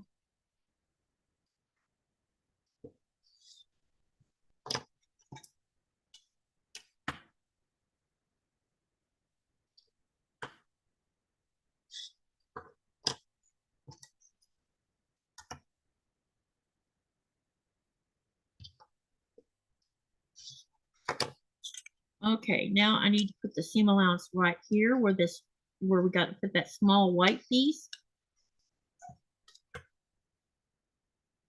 which practically it already is trimmed a bit. Okay, and then we want to make, yep, that looks right. Okay, now then what I got to do is I'm gonna find another small piece of my white that I have left over. And we'll see how this is, if this will cover the part I want it to cover. Yep, so I'm gonna pin this one in place and then we're gonna sew it. We have a few trolls in Seattle and surrounding areas. Yep. So now you guys know about this because this is by a Danish artist.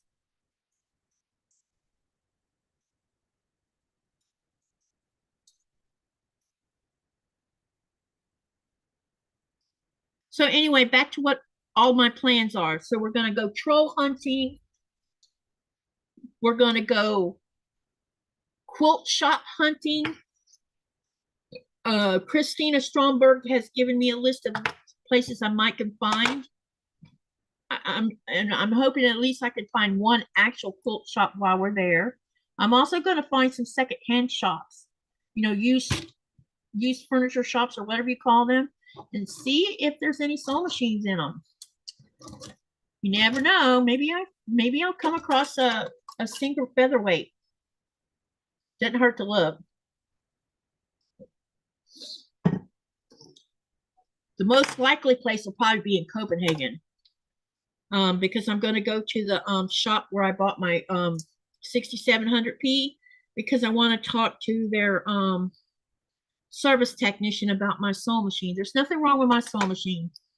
I'm just hoping that when I ask him if he can show me or tell me what needs to be serviced on my machine, because it's 6 years old now and has not had a spa day or anything, because we don't have any service people here in town, maybe he'll show me what to do on my own. I mean, he may say, nope, can't do that, but it doesn't hurt to ask. It never hurts to ask. Because he might say, okay, I can help you a little bit, give you the short of, you know, the simple stuff that I can do, you know, and because I keep the inside the bobbin and everything clean, and every now and then I pull the bottom of my machine off because straight pins fall through the plate, and I'm pretty sure I got some more back in there again. That tends to happen a lot. Okay, we've got that piece sewn on.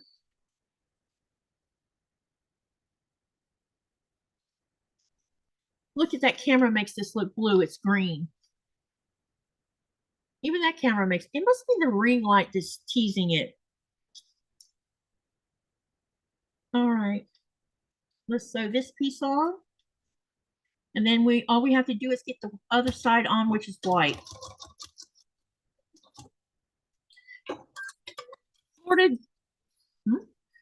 Oh no, Denise, that's not good. This is what happens when parents don't vaccinate their children.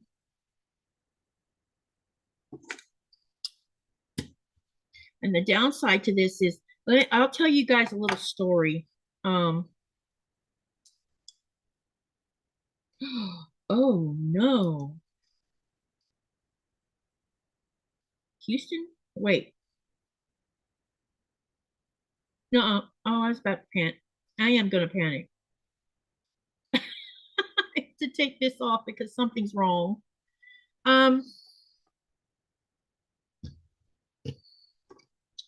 Yeah, I gotta take this off. Something's wrong, and I have to fix it.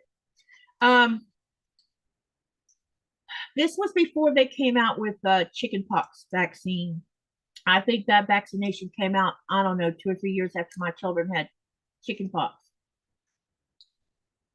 So my husband, my first husband, had never had chickenpox in his life. And we didn't know we had chicken pox in our house until Lynette was already showing the rash. And she had very little of the rash. So when you saw the few dots she had, to start with, you didn't know it was chicken pox until she ran a fever. And then I called the doctor's offices and asked, I gave them the symptoms, and they said, well, she's got chicken pox. You're going to have to quarantine your house. And I said, okay. So she had been down, I guess, 3 or 4 days. So it was long enough to infect everybody in the house because we didn't know she had it. And so anyhow, about 4 days later, my first husband caught chicken pox. He was 42 years old when he caught chicken pox. He had them so bad that he had to be hospitalized because they were in his throat, they were in his eyes, they were in his ears. It was everywhere. And so they were having to help, that they were giving him oxygen and doing all the things they do in the VA hospital for something like this. Now, had there been a vaccine back then for chicken pox, my husband would have never had chicken pox probably. But he could have died from it. That's how bad it was. So now you have a measles outbreak, and if there's any old person who's never had measles, it's a high risk.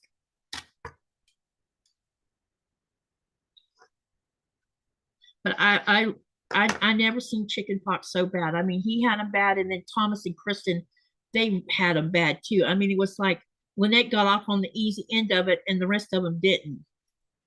It was crazy. Now I know where I messed up on this at. I never seen it so bad before. I was too young to, I think I was a really tiny baby when I had chicken pox. And also I was a baby when I had the measles, but I remember having the mumps because I was old enough to remember that.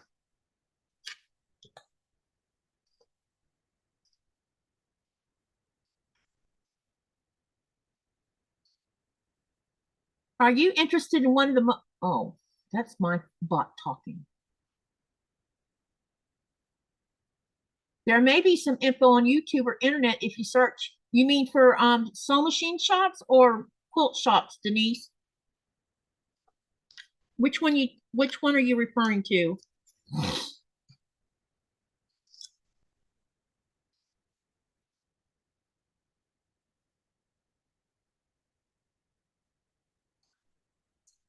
People move around a lot. Vaccinations don't stop you from catching it, just lessens the severity. Yeah, I know that. It keeps you out of the hospital for the most part. That's why I get flu shots. And I'm hoping that this hospital will start carrying pneumonia vaccines, because if they do, then I'll have less chance of having pneumonia every time I get freaking influenza. Because now I'm totally prone to it. It's gotten ridiculous how easy it is for me to have pneumonia. When I was getting the vaccine in the United States, I wasn't getting any pneumonia.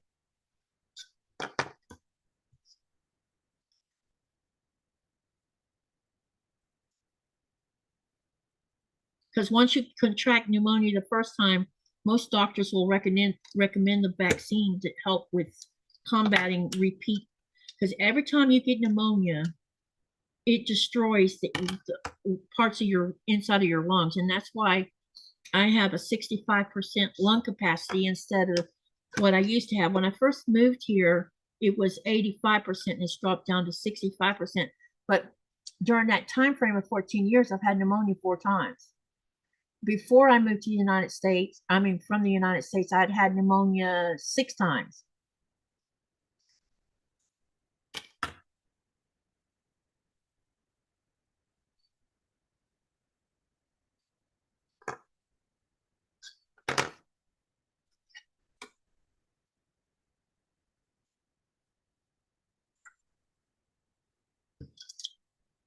Which always ends up with hospitalization because I can't breathe.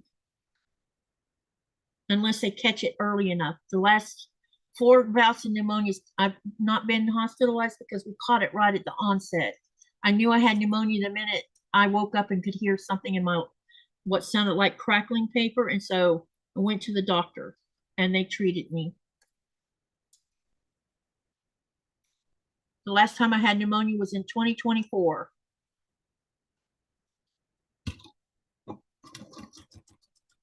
After my trip to Raleigh.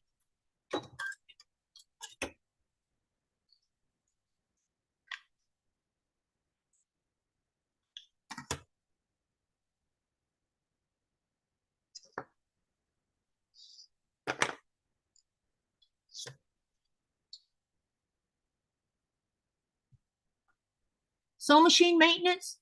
You can't see what they're doing on videos, Denise. I've looked. I need to see. There was this one video that I was watching on YouTube, and she was doing a super job with her video, zooming in, and you can see what she was talking about. And then she got to the presser foot plate, and she forgot to change the camera, and I missed out on that whole thing. Yep, I'm still here. I'll be here for a while. Yeah, I'll be here at least another hour or so.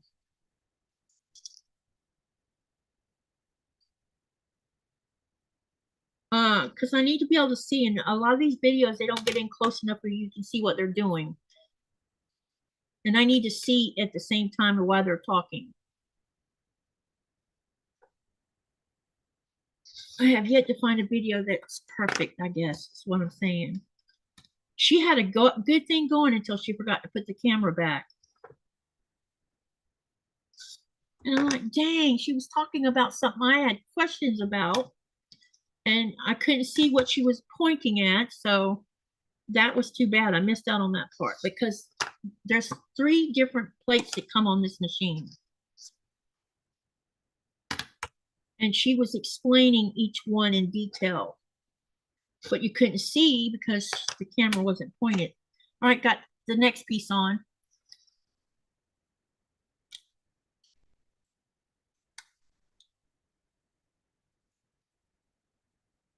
What did Denise say? 3 times? Holy crap, that's bad. Raven says she's back. Let's see here. Raven says, I never got it, but my bestie got it when we were 1. And when we were 5, everyone else got it but me. You must have a really fantastic immune system, Raven. Because I know my first husband went through 44 years of his life without getting it.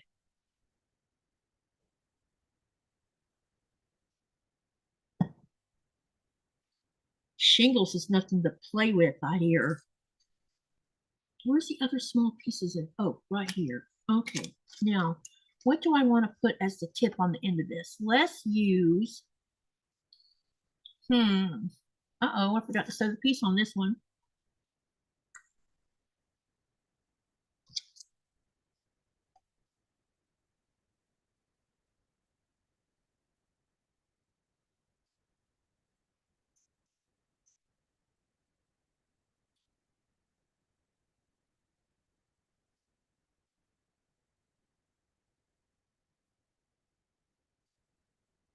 Here, let me show you something, Denise.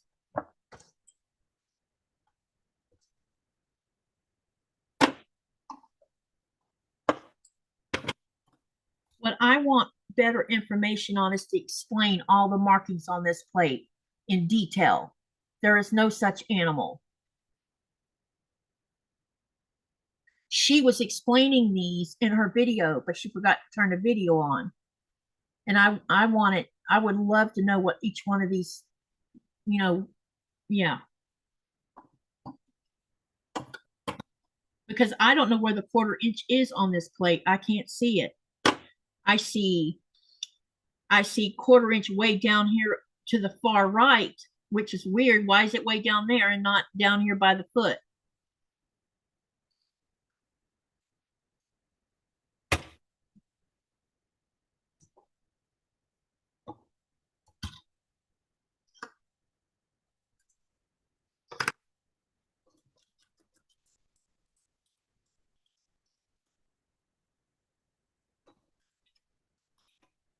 Raven says there's probably just a thing in some people that you don't get it. Yeah, wait. Yeah, that's true. Some people just have quite the immune system. I wish I was one of them people. I would love it if I never had any more sickness. Now this year, since I got my vaccine, both my vaccines back in I think it was September, I actually haven't been sick with influenza or anything else. I'm having trouble with my allergies, but outside of that, I've been pretty okay. But I'm also not socializing with everybody all the time. I was concerned when I went to the solidarity thing that I went to. I was concerned that maybe being in that building with everybody else, I might catch something, but I didn't. So I guess no sick people were there that day, which is a good thing. All right, now I got these two done.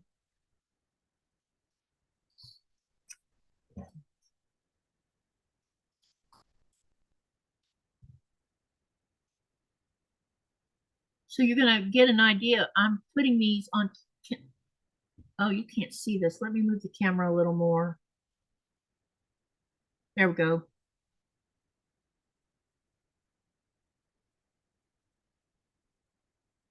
Okay.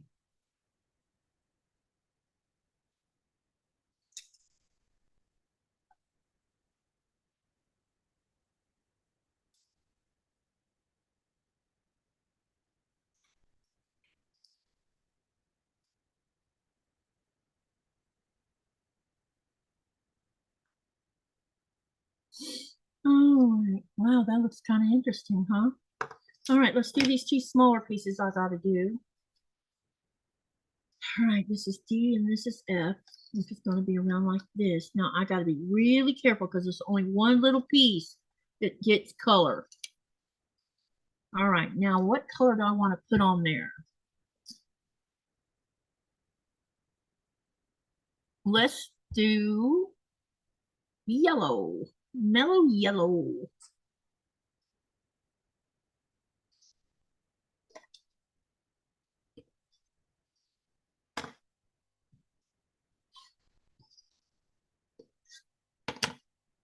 Okay, and then I need white. Let's see if I can't reuse some of these pieces that I have running around here loose. Try to use as many of the little pieces as I can. All right. Because some of these are small enough that I should be able to use them. All right. Okay. And we're also going to be using green. Well, not with this piece though, just the white and yellow. All right. So first thing I need to do is we're going to glue the ones on here because they're small enough. I can just put them on here. And I want to make sure I turn it in the right angle.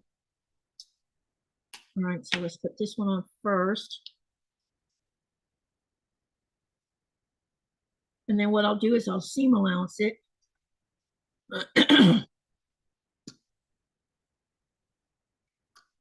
Okay.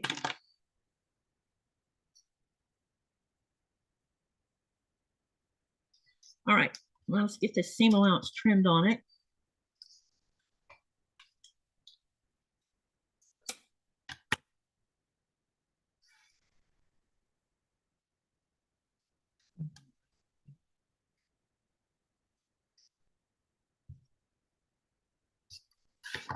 Okay, then I'm going to just trim off.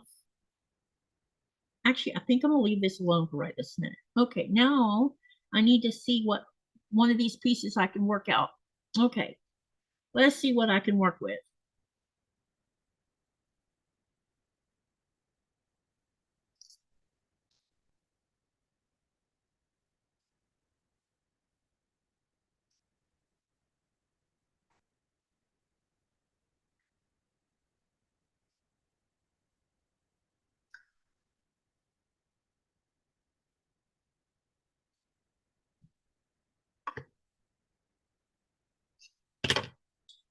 Okay, and then all I'm going to do is make sure that this is going to go the way I want it to, which it should. And I'm going to pin it on here. And see, I'm just using a scrap piece that I had left over.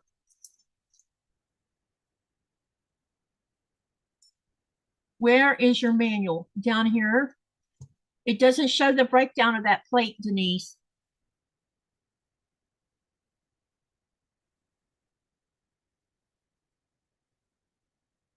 It just tells you what plates you get with the machine. It doesn't explain the plate. That's how some sewing machine manuals are. They don't explain all the little things that someone like me might want to ask.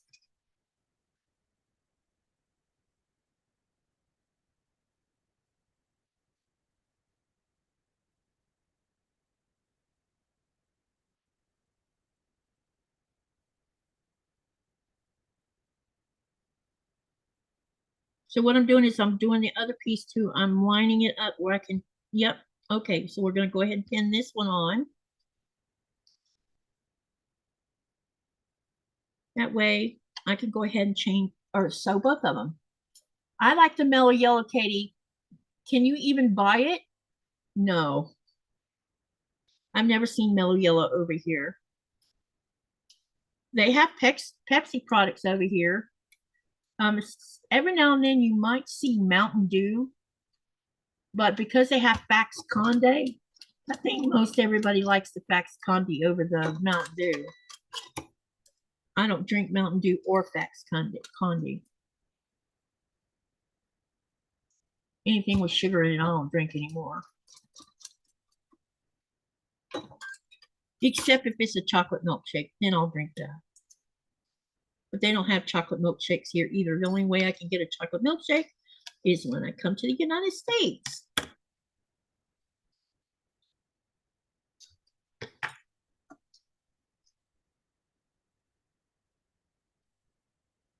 I know this looks weird because of the way I'm doing it, but I'm using scrap pieces. And then I'll trim it all up and make it look right.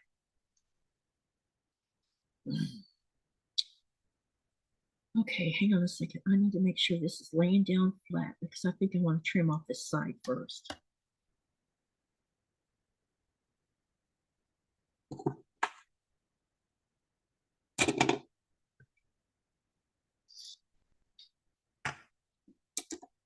Okay, then I'm going to trim off this big piece down here on the end.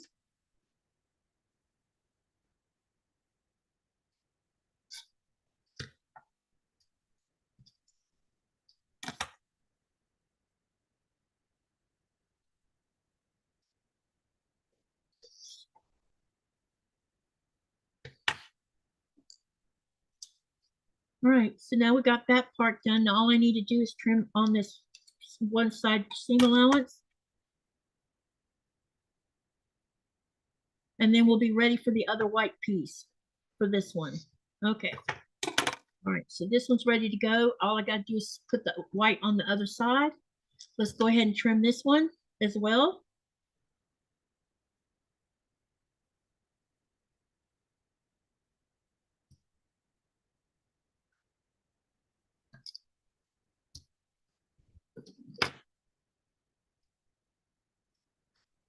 I'll go ahead and take the big sides off first.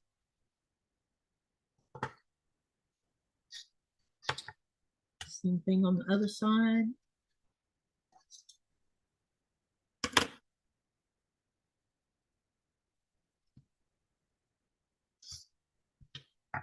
Okay.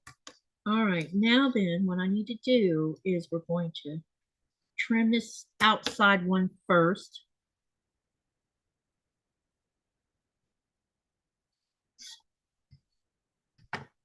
And then we need to trim this inside seam allowance because we have another piece we got to add on.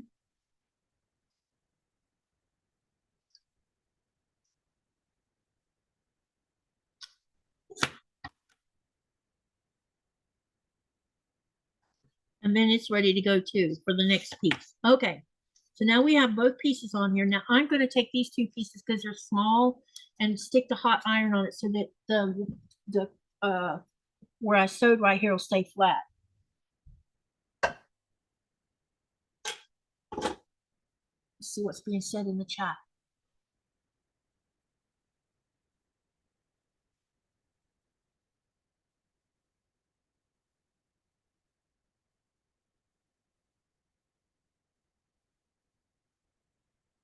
It's a Janome 6700P.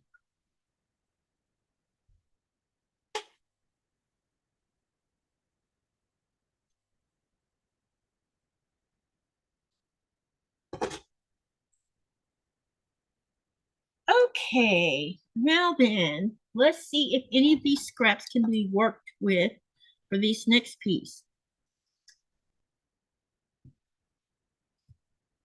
All right, we have two big pieces right here, so let's try these. This one's smaller, so I'm thinking this smaller piece right here should work. Let me lay it over. Yep, I think this will be fine.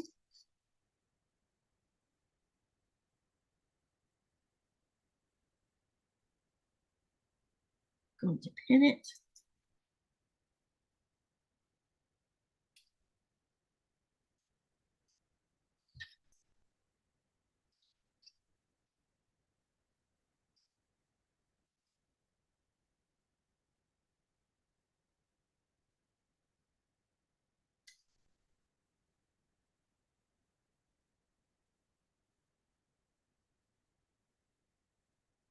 And this one should be fine too. I better make sure before I go thinking it's okay. All right, I need to move it over a little bit. Okay.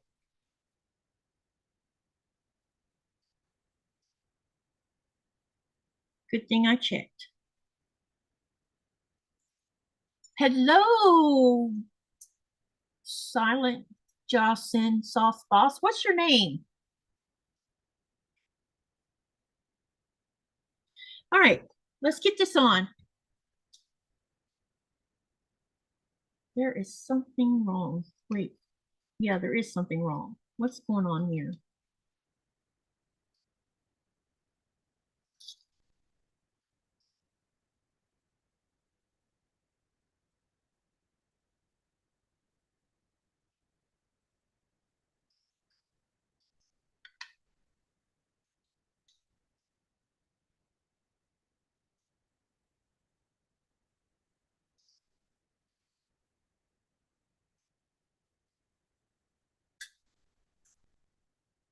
All right, let me repin it on here. Small pieces can get you into so much trouble. Hey, Jason, it's good to see you. Oh, now I know who. That's right. Andy did tell me that you changed your name, and I completely forgot all about that. My bad.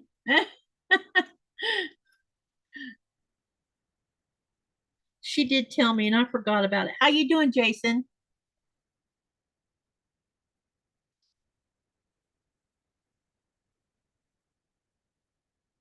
I just didn't remember. My bad.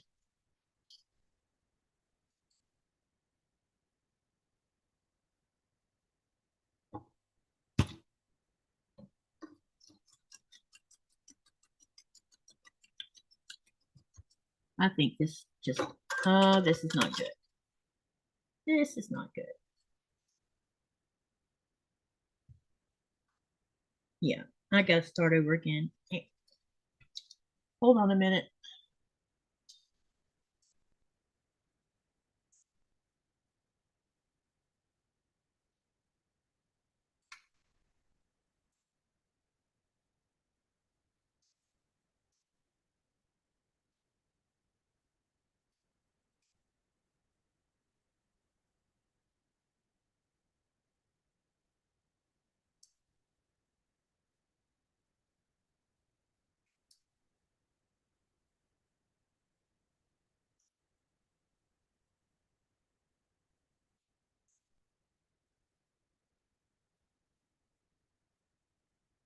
It's an inside joke for another creator. Laugh out loud. Okay. And I remember she told me you changed your name. I just forgot all about it.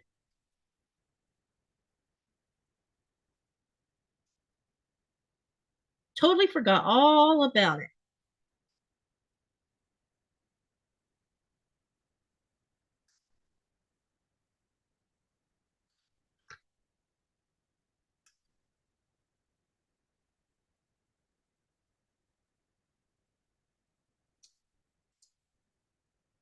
All right, let me get this back on here again.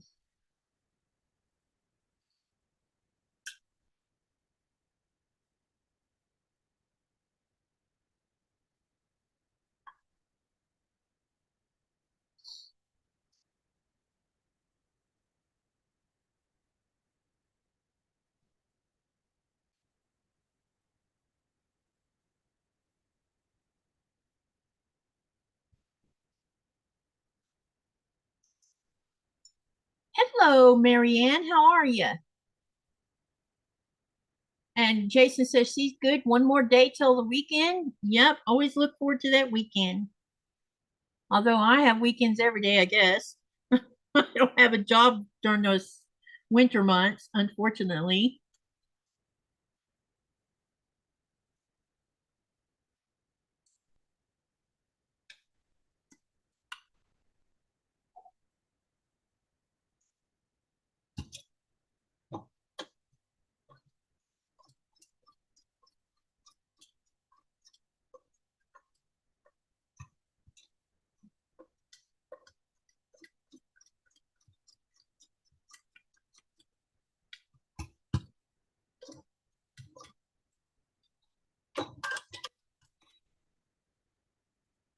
Although my YouTube channel is definitely a job, or it feels like one.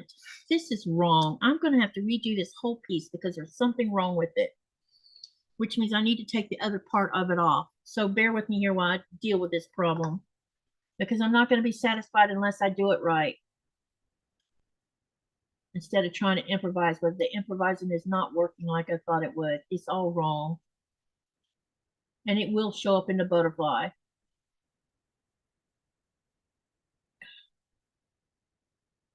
How much of a nuisance is that?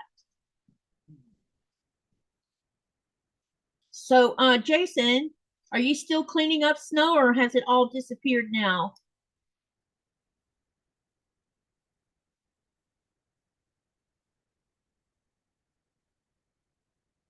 Andy said you had been working some long hours because of the weather.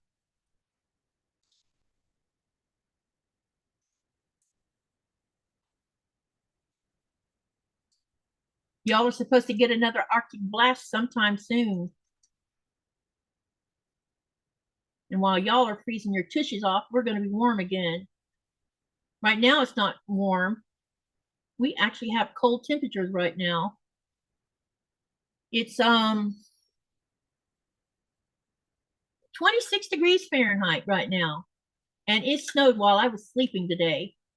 I wish I'd have known it was going to snow. I would have ran the video so y'all could have watched it snow. But at least it didn't get any, well, I'm hoping we won't get any wind. So far, no wind. But that don't mean anything these days. About time you think you're not going to get wind, you get wind. I really made a mess of this piece. Man, what a mess.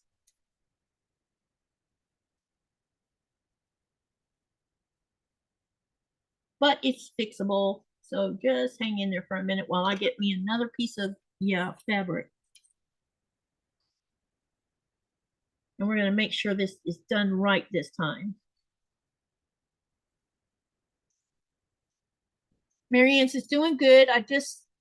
I was just watching T. Now I'm here enjoying your channel. Thank you. I try to get to T's channel as much as I can. I'm just on a 28-day challenge right now, so I'm having to watch lots of replays, which I don't mind watching replays. Anything to help a channel.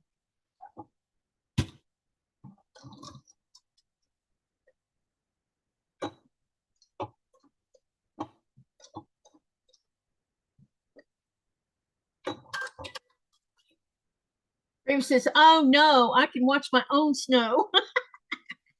Yeah, but everybody enjoyed when I did the last. I think I ran that live for 12 hours or something like that. It ran a long time, and I was on one of my I can't sleep nights anyway, so I was in here chatting with everybody in the chat sewing, but there was no camera on me, and And they're like, well, why don't you have the camera on? I said, because the camera's pointed out the window so you can see what's going on outside. Because it was also very windy at the time. And it's quite a view when you get to see the snow falling after dark, because you get the street lights really show it off. I need to press this before I do anything else.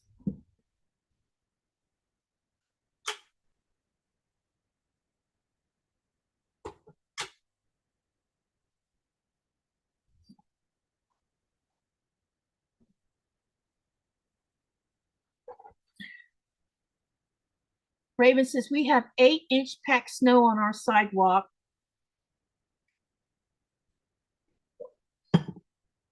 That's not very much. As long as it doesn't turn to ice anyway. That's the problem, is when it turns to ice. And then you get a little bit of snowfall on top of that, and guess what happens? Kapow. You hit the ground.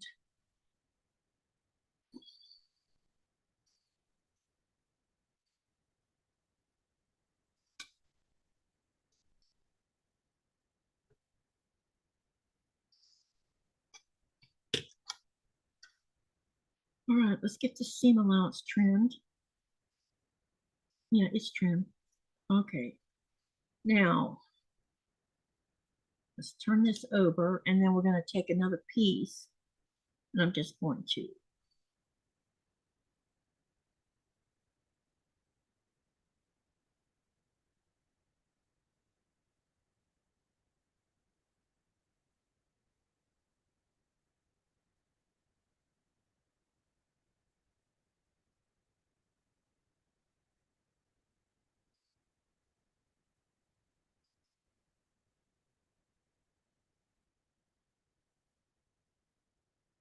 all right, now I want to pin this.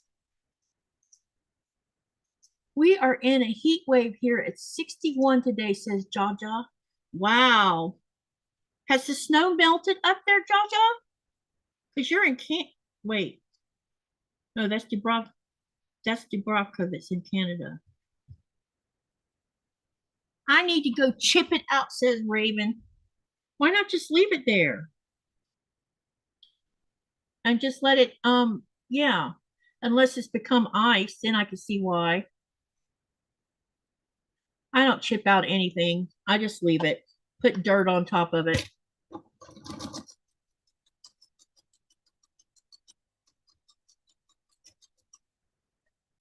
Or wear cleats.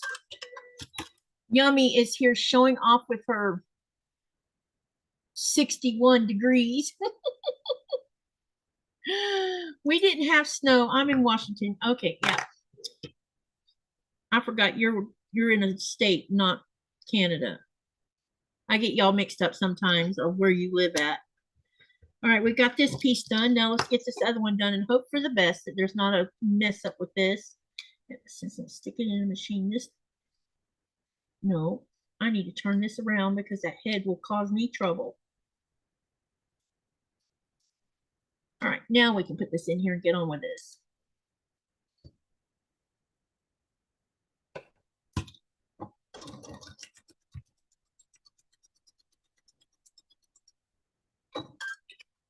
It's supposed to reach 90 in Disneyland and wow.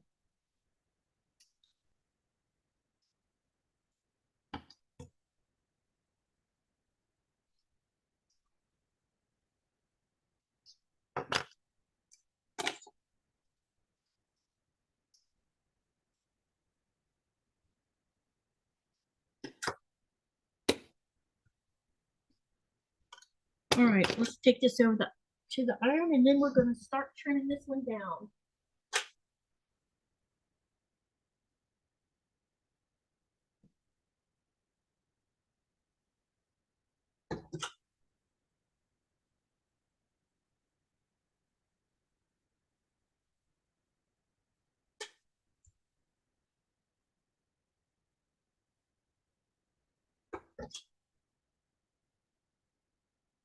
Okay. Woo, it's hot.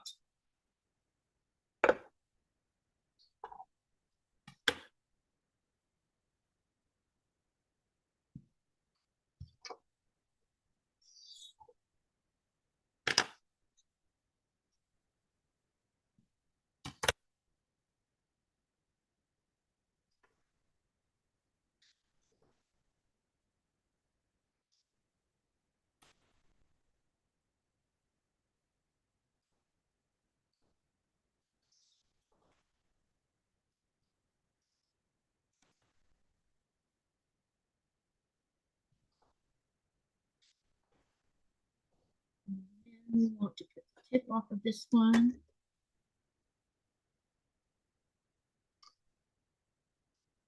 Okay, so this one is D, which is going to go over here. All right, just trim this one. Back to normal next week in the 60s. 90 degrees is hot. Wow. Especially this time of the year.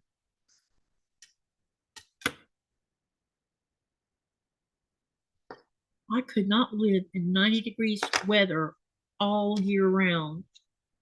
I mean, Florida doesn't even get 90 degrees in February. Well, North Florida does it.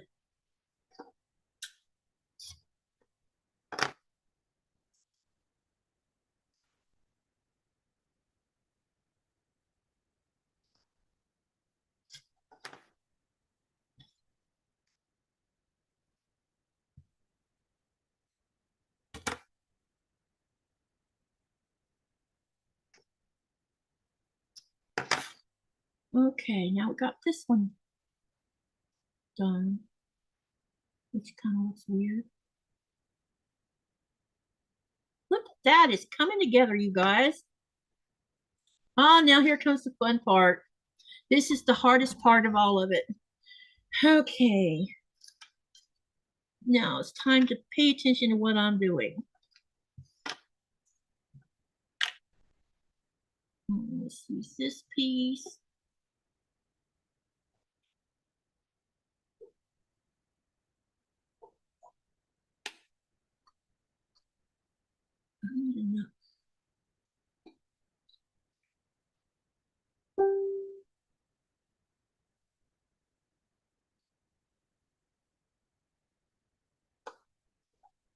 We may get 3 to 5 days of summer in the 90s, says Raven.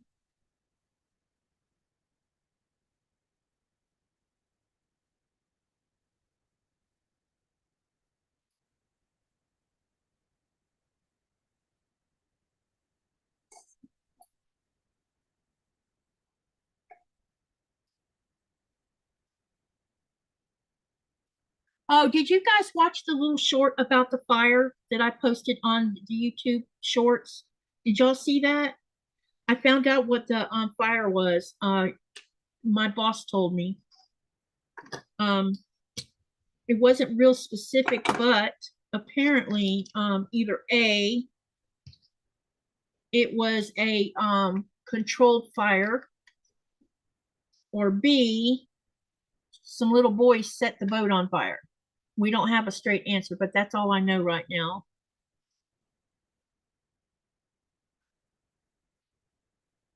And that's why there was such dark black smoke coming from that area. I knew it was something, I just didn't know how bad it was, which I don't understand why kids were messing around. But we've had an epidemic of some young people doing things they shouldn't be doing in our town.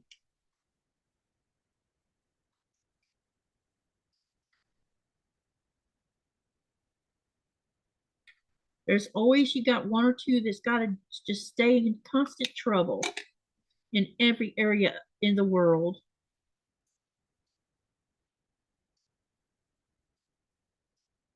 Yep, it did. Hey, Pat.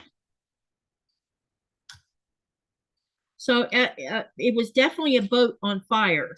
I'm hoping it wasn't the boat I think it is, because if it is, that's very sad, because and I haven't took a stroll over there to be nosy and see. But next time I see the taxi driver, I can ask him about it, if that was the boat that was on fire. If it was a very antique boat, and it was a good sized one. And that fire, someone had gotten a video of the fire, and it did look like a boat when I saw their video, because I was in a different part of town. I had just come out of Bruceton, and I was walking down to go to the other grocery store. And when I looked, I'm like, because I could hear sirens, but I couldn't tell where they were at. And then when I did figure out where they were at, and I looked, and they're a big old, well, you saw the video.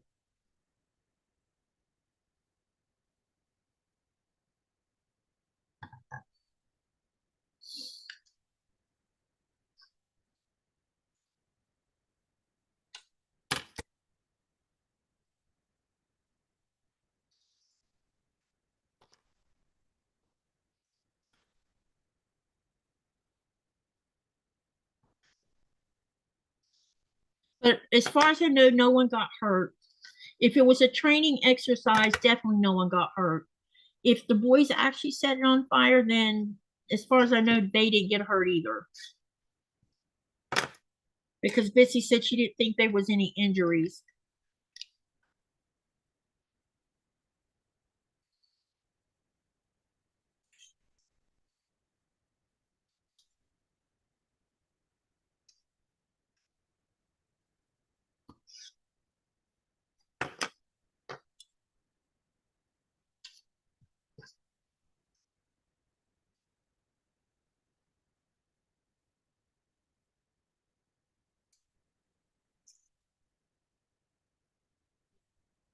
Sounds like you didn't really get an yeah, it was a vague explanation, and it was probably because she didn't know either.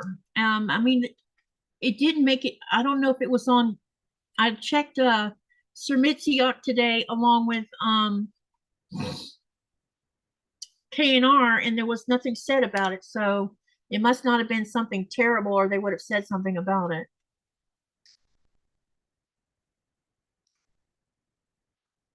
And this is the second fire I've seen in the last less than a year. Right down the road from here, there was a whole apartment complex went up in flames. I never did hear what happened there either, or how it started anyway, but it displaced 13 families. And it's still boarded up. They're not doing anything with it, so I don't know what's the plan. It's not like we have lots of housing in this town, because we don't. It's like a shortage of housing. I don't know what they're going to do when they open the airport and people start wanting to stay here to do vacations and stuff, because they can fly into here on a regular plane. It's going to cause problems unless they decide to build a hotel, a second one, that is, because we only have one hotel right now, and I think there's 13 rooms in that hotel. So we do have a hostel, but I don't know how many tourists are will want to stay in a hostel, because you have to share living things with other people you don't know.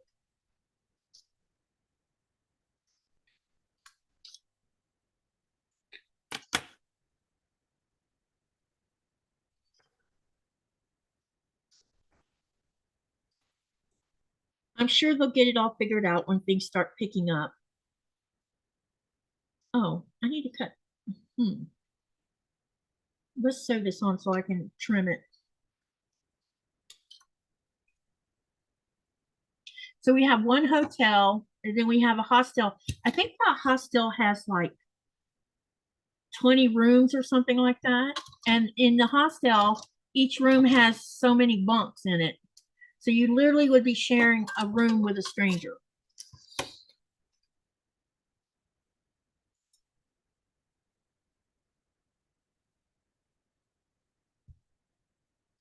And then I think there might be one other smaller place that's similar to that in nature.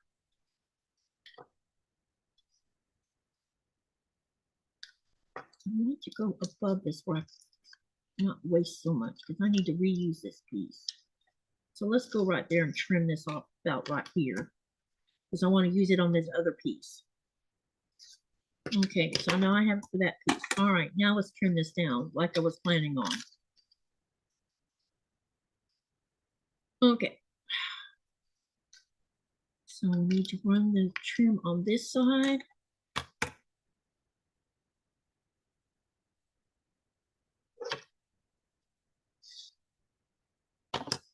And then we're going to run the trim on this other side.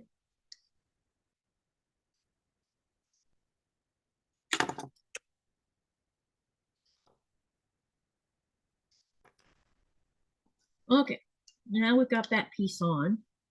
Now let's get this other one sewn on.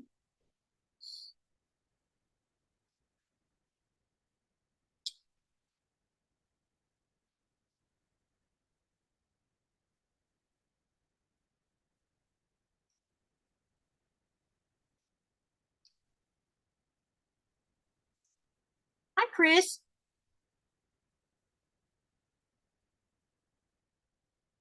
Raven says, we also have a customer that comes in for insurance review. Then her home burned to the ground. She was talking about the shed being for her, but all of her son's belongings were in it. Aw. And his car was parked away from the house, all while they were in a hotel 3 hours away. That sucked. That is not good. Good evening, everyone. And Katie, the Energizer Bunny. Oh, thanks. I did get some sleep today. About 5 hours, probably. Somewhere right around there.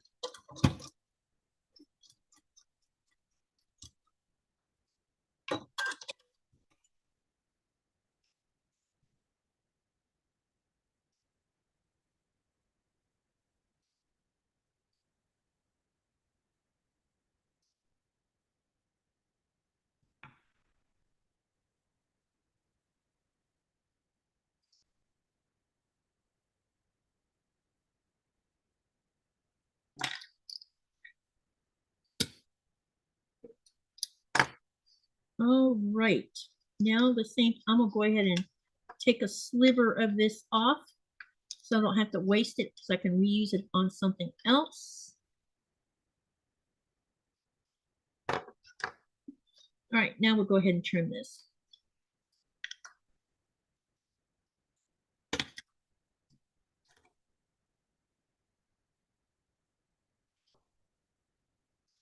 And we're going to add the green on soon.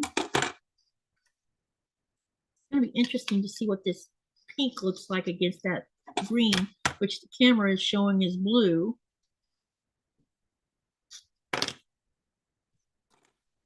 All right.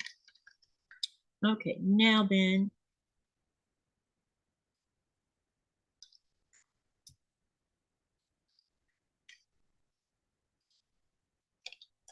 Okay, now we're going to add on the green. Let me see what I can dig out of here. Now, these are too small. Okay, we need another piece of this.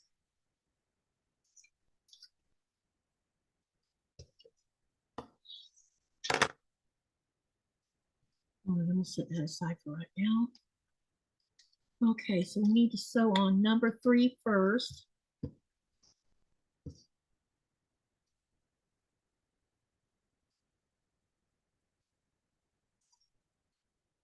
There are hostels in the U.S., but you are on an island. Remember all the destruction in Hawaii a couple years ago? I'm more concerned about your limited ability to evacuate, says Denise.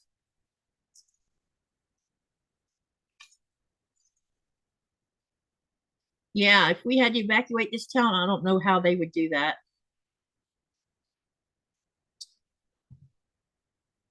Because we are in the middle of nowhere.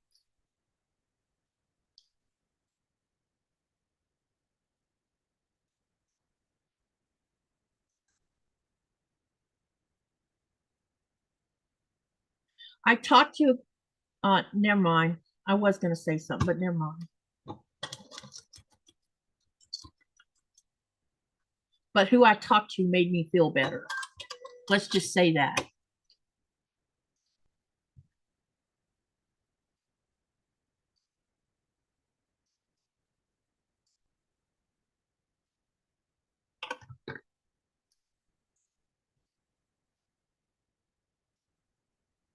Which is a good thing in my opinion.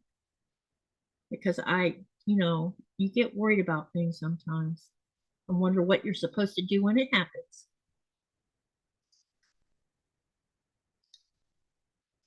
Okay, we got this going this direction. So now what I need to do is trim this off first and then trim that. Okay, let's do that one first.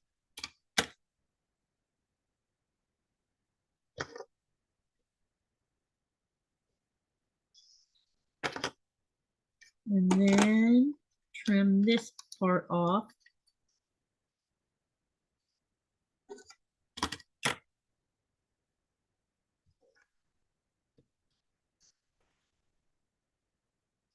Okay, so we got that part done. Then I need to trim this.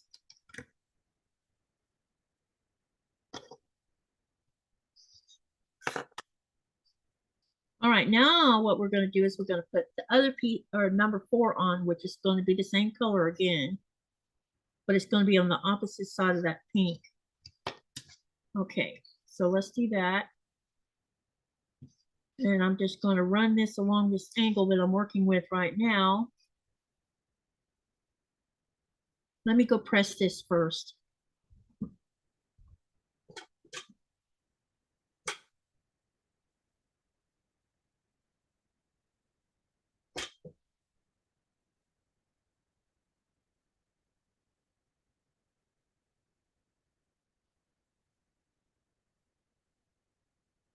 Oh, crap. I should have known I was going to make this mistake because I did it the last time. I made the same mistake last time. Dadgummit. It's okay. It's all good. Y'all are going to see me make mistakes, and I'm about to show you. I was supposed to make this right here the color green, not, yeah. Man, I am losing my mind. But we're going to rip it out, and we're going to fix that problem, okay? So it's no big deal. None at all. Good thing we have seam rippers and all that kind of stuff to help fix things when we make a mistake. Because I made this mistake the last time.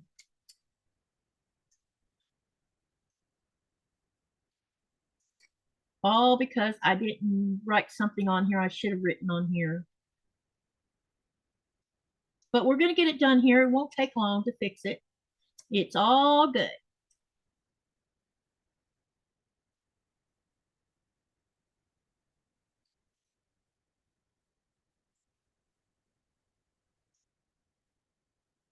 Oops. Y'all saw me, you saw me make that mistake earlier. Adobe! Penny, I am so lost without my dude home, says Raven. Denise says, Penny, a beautiful Doberman won Best of Show at Westminster Show. That's cool. I like watching the Westminster, but I also like watching Cruft. So Westminster's happening now, so Cruft should be happening soon too.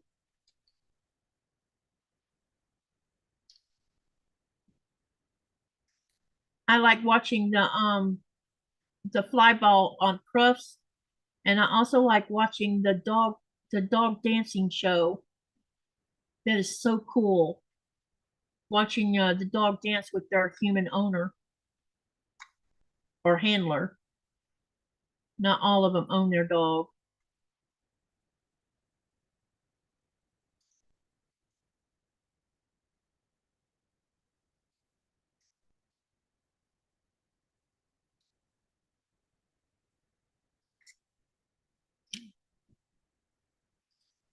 And then they also do a protection training uh uh exhibition where the cops come out with their dogs.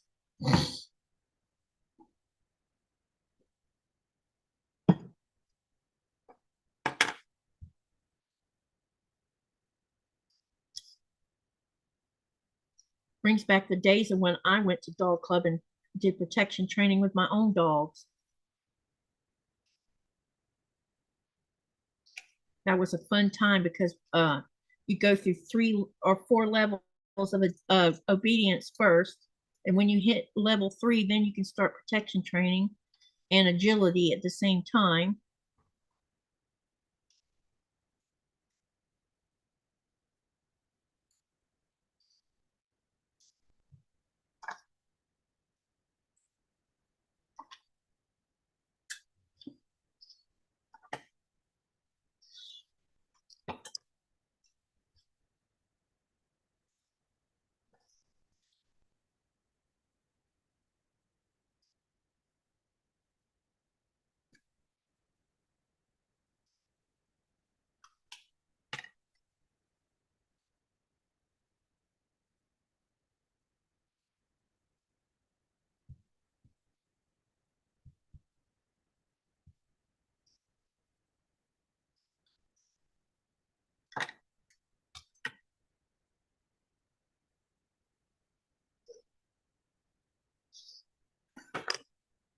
Always when we will probably have the kids over for the Super Bowl, but I generally don't watch. I spend most of the day in the kitchen, always during the Super Bowl. The puppy bowl is adorable. Well, I definitely will be sewing on Super Bowl because I can't watch the Super Bowl from here. Not without having to pay money for it anyway. And I'm not going to pay for watching the Super Bowl when I can see it for free eventually. Maybe, if I decide to watch it, that is. Unless, of course, the Disney Channel is showing it, which I doubt is unlikely.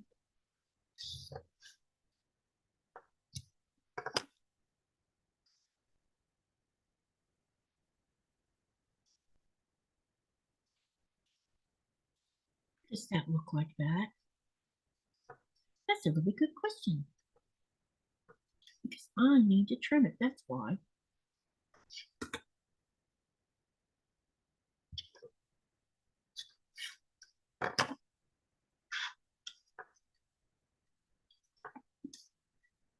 Now this makes more sense.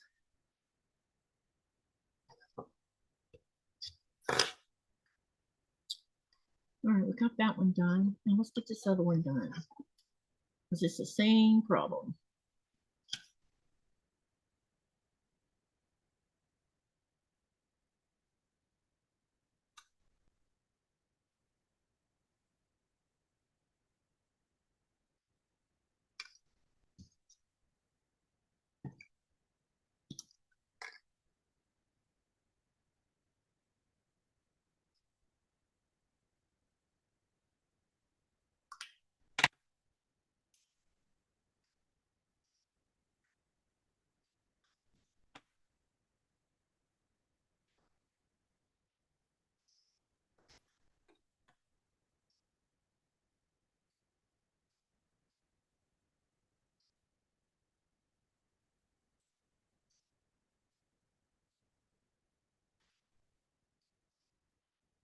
Right.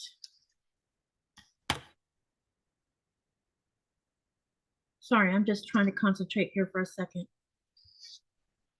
Okay. Now I got this where I want it to be. Just finished trimming this off. And then we have one more 1/4 inch seam allowance to put on here. And then we can put that pink on here that I was working with. Hopefully I'll be able to reuse the ones I took off. All right, let me get a little, let's see if I can sew this back on without, probably not because I had already trimmed it, but we'll see.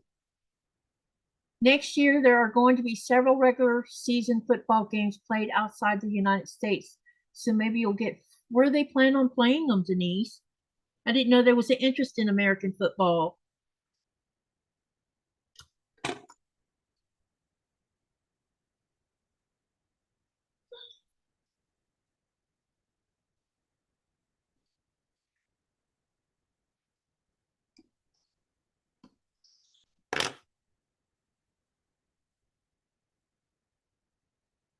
Raven says several, not just one.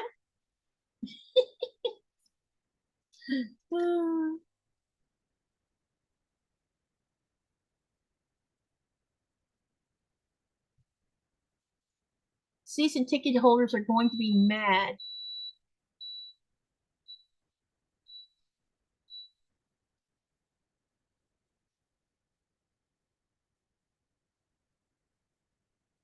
Why will they be mad?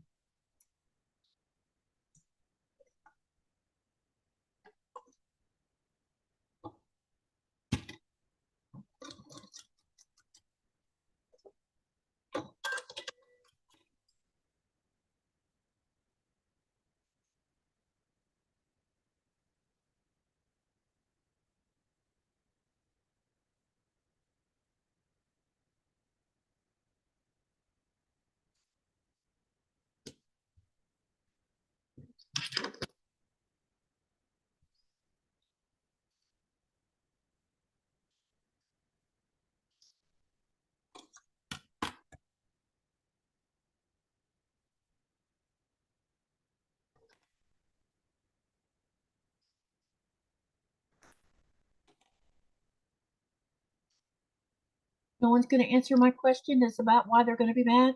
Because they don't have a home game and lose out on a game. I don't understand.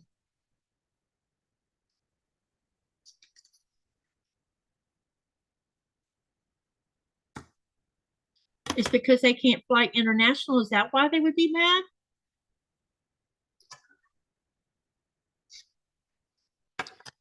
I'm curious, do people who follow the NFL games actually travel to each of the games that are being played?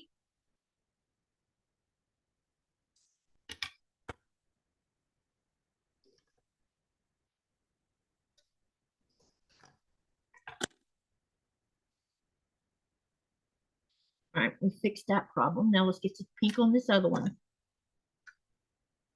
Hey, Jess. I'm keeping up with the time. I'll be dumping everybody over to Williams when it gets close enough to time for him to start. They pay for their season tickets and then have one less game. Okay. Do they go to all of the games when they have season tickets? France, Australia, Brazil, Germany, and Spain. That's interesting.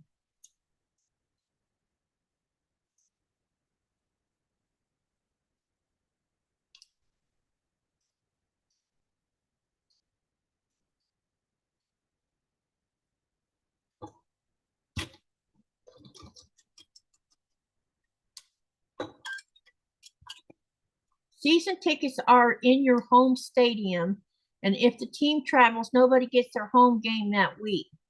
Okay, you're going to have to explain a little better. So, if you have season tickets, the team doesn't play in their hometown every time, do they? I mean, you'll have to explain to me. I don't understand what you mean. Because I thought those teams traveled all over the United States.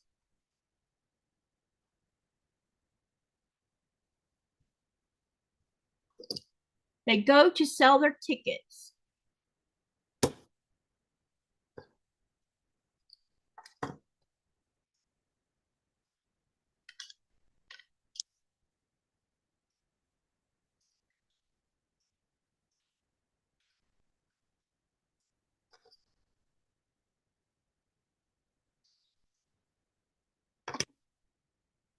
The season tickets are only for home games. Okay. So if a team goes, that's what I'm confused. If it's for only home games, are you saying the team only plays in the hometown all of the season? Because that's not what I understood. I thought they traveled everywhere. So why would they lose a home game?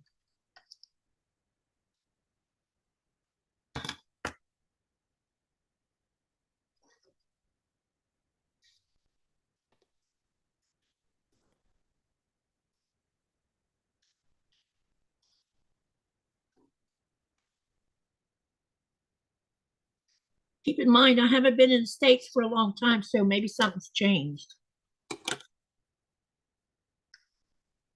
No, when they travel and you want to travel with them, you need to pay for the tickets that you go to away games for.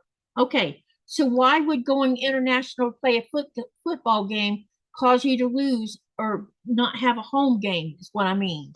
I mean, why would that interfere with a home game?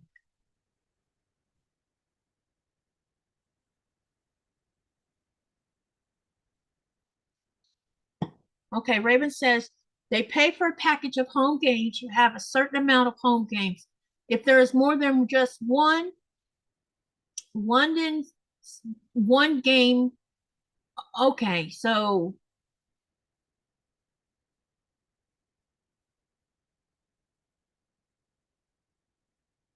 okay. So why wouldn't the football team just give them a refund for the home game they're going to lose? It's going to go international.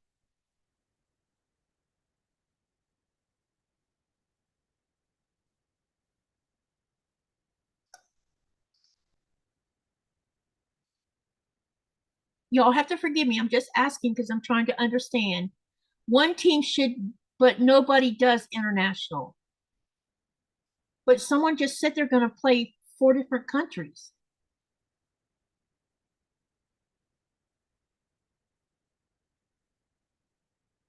Oh, you mean people who have the tickets don't do international? Okay, got you.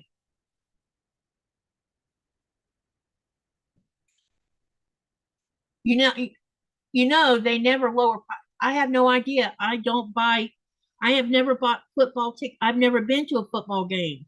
I wouldn't know the answer to that. That's why I'm asking. I'm trying to understand what y'all are getting at. I've never been to a real football game, only a high school football game, and that's only because my daughter was in band and I was one of the parents helping out.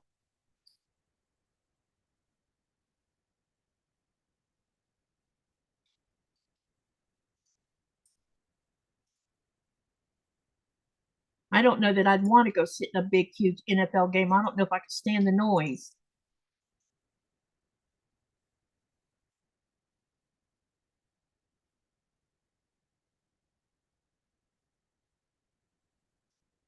Although it would be a cool experience, I suppose.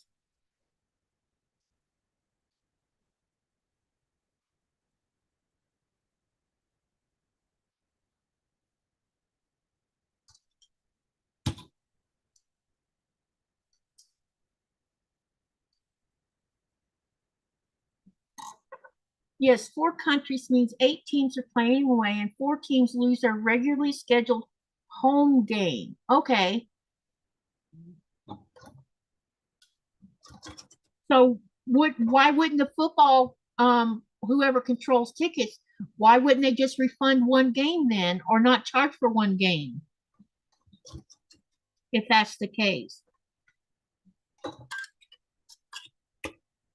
A Packer game is an experience, says Raven. I used to watch the Green Bay Packers play when I was young on TV.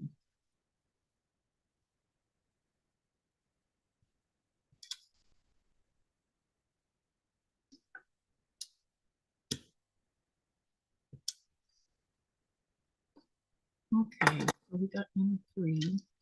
Now we're going to trim this right here.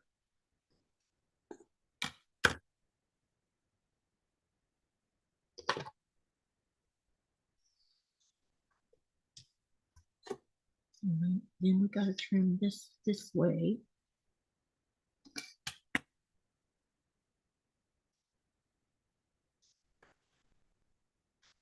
And then let's go press.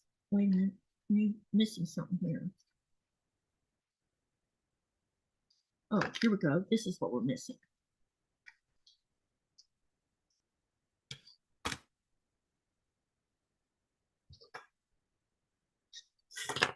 Let me go press that real quick.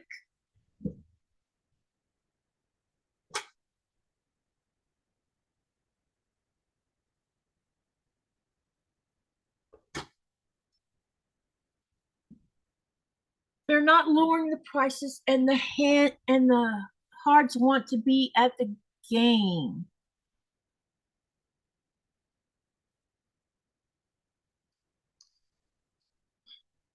So you're paying for something you're not going to have. That makes no sense to me.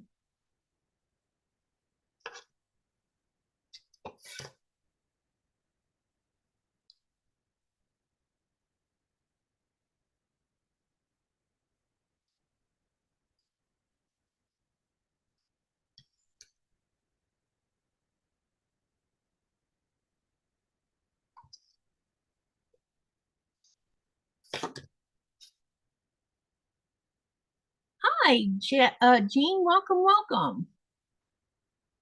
Football is a business. The cost of tickets keep going up, and I live in Arizona, and the cost of season tickets really is only for people with a lot of money. I was about to say, it sounds to me like it's more of a rich man's game than anything. Regular, common, everyday people probably can't even afford to buy a season ticket anyway, much less a one ticket.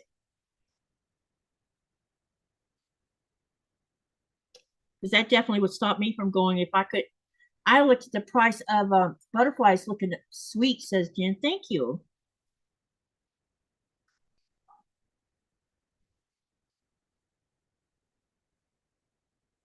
That combination does work though. I'm tempted to make one like that.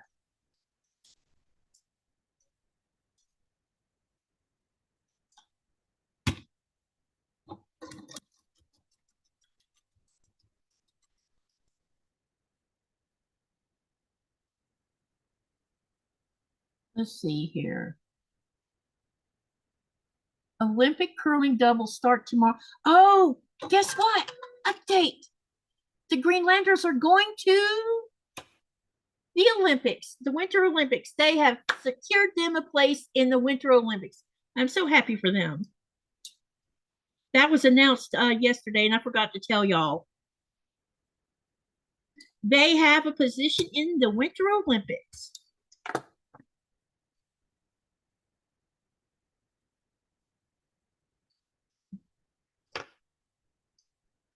I am very happy for them.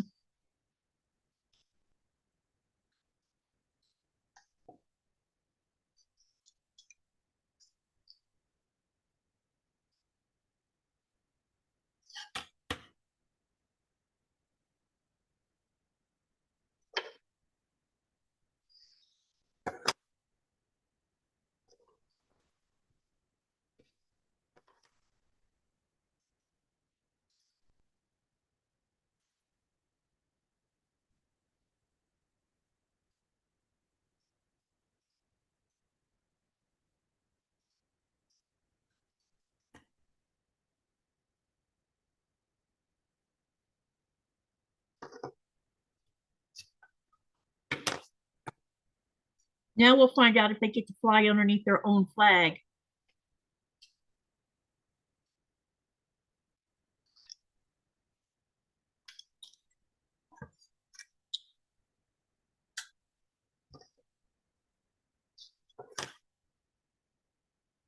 All right. This looks so weird, like I've left something off that shouldn't be left off. Oh, yeah, right there. That's why it didn't look right. Right there is where I need to trim.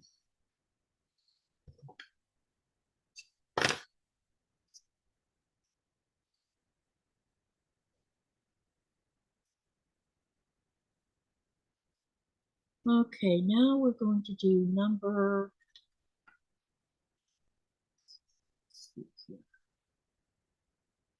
number 5, 6, and 7. Okay.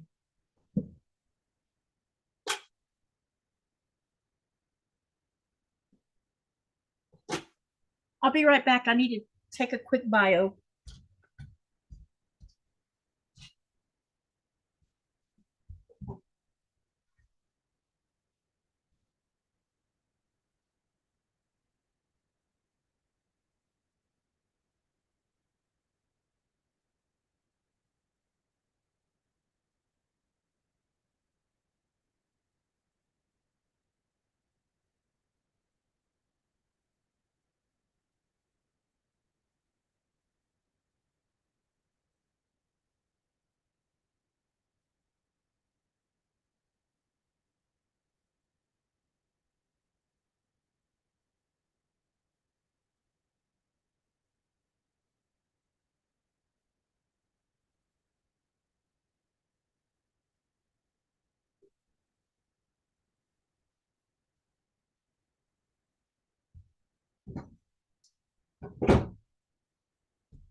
They're competing in the skiing. I don't know the exact name, but if I describe it, you probably know what I'm talking about. It's the skiing one where they do a cross country thing, and they also have shooting involved in it. I'm not sure what you call that one, but that's the one that they qualified for, and that was the one they were after.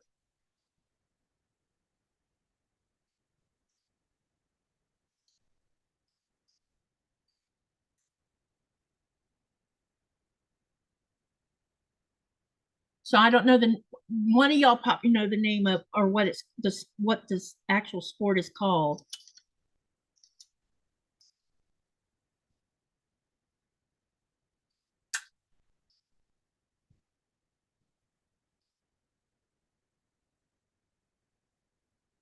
Anyone know the answer to that?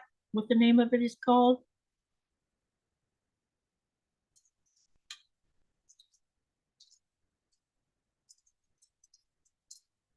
I finally made it to see the cranberry bogs last year.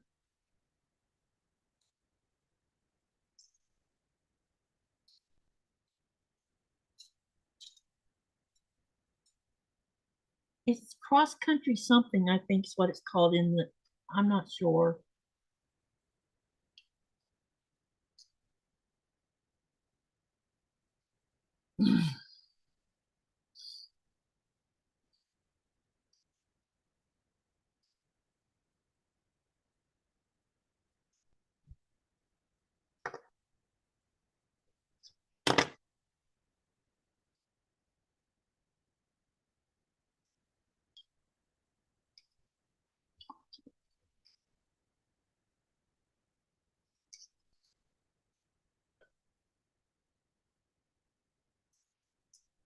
Ocean Spray puts on a big deal in Minoka. Big deal. Minoka had one last year. We made the mistake of going to Walmart and dinner during it this year. And Dubrovka says, "Oh yes, they will play against my Croatians. Interesting. I will definitely watch them." Yeah, they're a brother-sister team, and it got announced yesterday that they have qualified. So I am very super happy for them because this is the furthest they've been able to get, I think. But I can't remember what that sport's called, where they ski across country and then there's a stop where they stop and shoot at targets.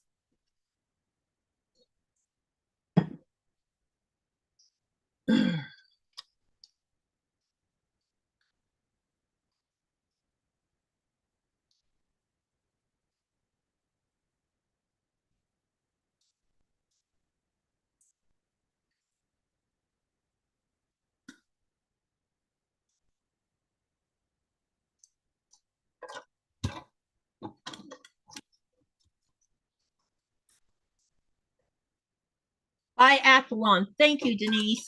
I couldn't think of the name of it. Oh, but yeah, they are very, very, very happy about this, and so is the Greenlandic people. Because they had been doing well in the international competitions, for such a young team.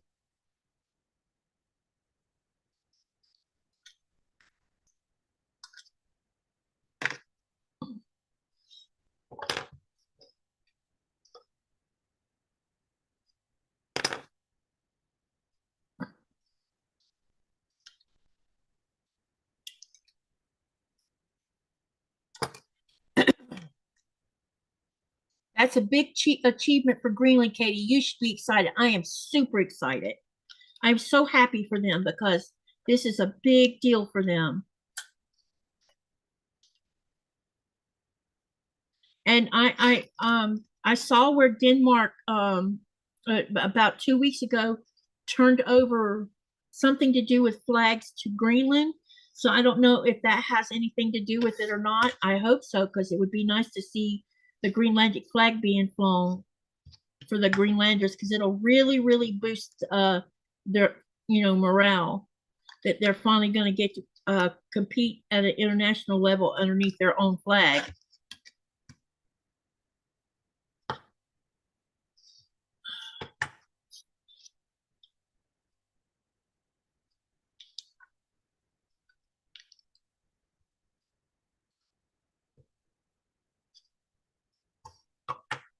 I guarantee you there's going to be lots of celebration when they start the Olympics, and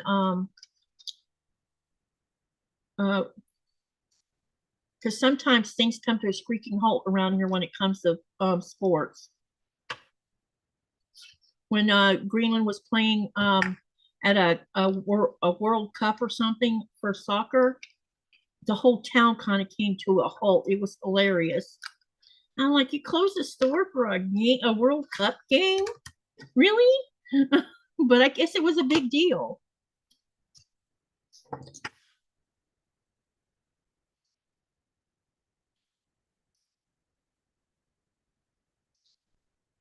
It was pretty interesting.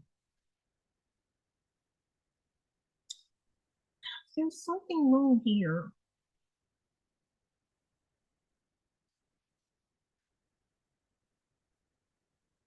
Oh, I'm just not looking at this right. That's what it is.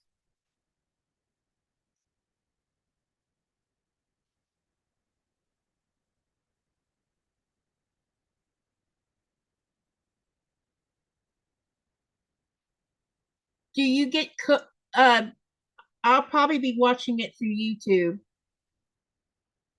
Well, though, I don't know, it might end up on DR1 or either DR2 and I'll be able to watch it that way. I need to find out if they got a schedule out for that because that's how I watched the Winter Olympics last time is I was watching it through the public TV because they do that. They'll show the Olympics on public TV.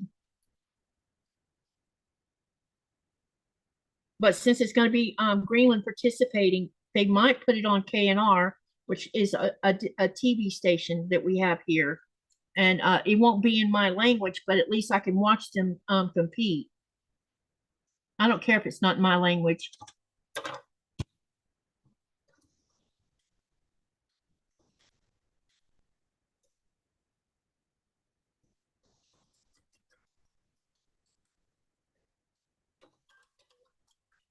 What is going on here? My machine's making a funny noise. Let me see what's going on. I'm going to run a piece of fabric.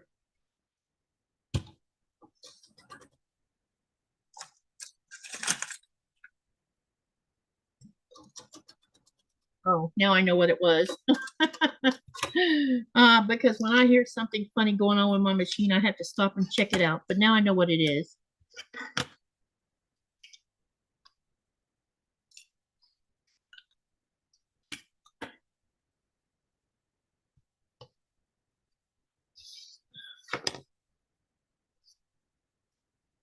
We don't get round the clock coverage. Katie, yeah, okay. Opening ceremonies are on Friday, says Dubrovka. Okay, I'll keep that in mind. I'll see if it shows up on one of the TV stations. If not, I can always watch it on YouTube. Because someone will post one of the stations will probably put it on their channel. They always do. Because I want to watch the ice skating too, so.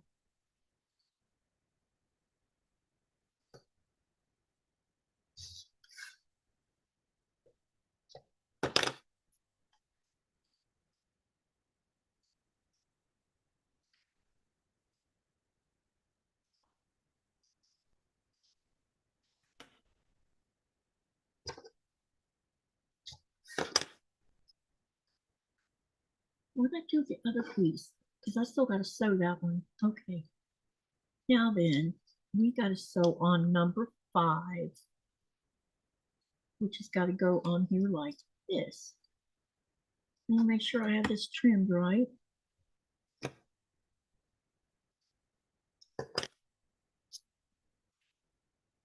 Okay, so this number 5's got to go on next.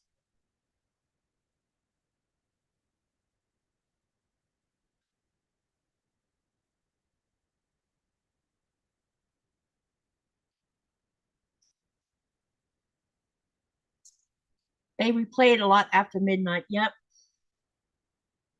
That's why I figure if I miss the original one, I'll still get to see it. And it'll, more than likely I'll find it. Even if it's in Danish, I have a translator on my TV, so. Here in Canada, we have full coverage day and night, and I will get nothing done for 2 weeks, says Dubrovka. How long are the Winter Olympics? Asked Raven. I have no idea.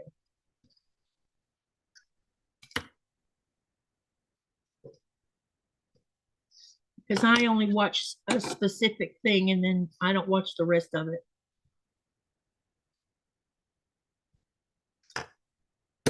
And the only reason I'll even watch the biathlon is because there's Greenlanders going to be on there and I want to see how they do.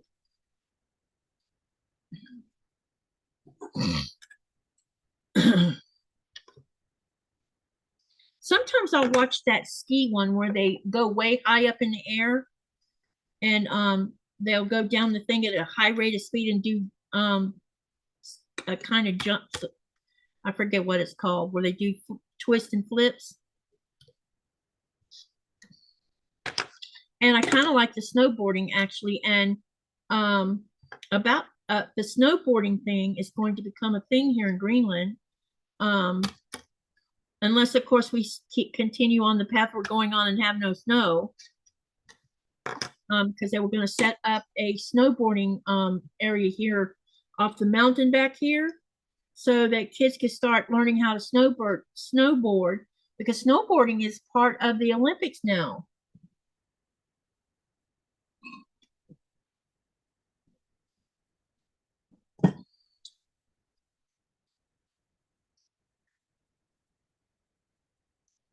Okay, now we got that. Let's get number 6 done. Now we're going to start using some of these pieces.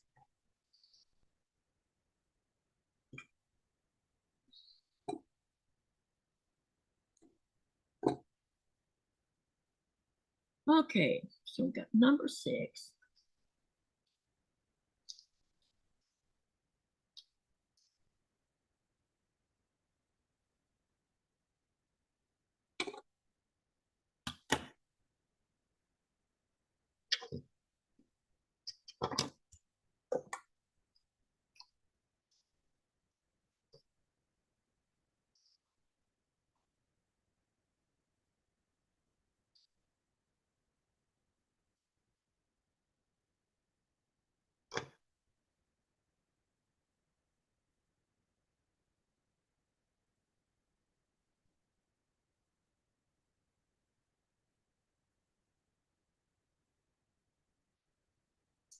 They can make snow if the temp is low enough. That takes money, Raven. Greenland's not the richest country in the world where they can afford to do stuff like that.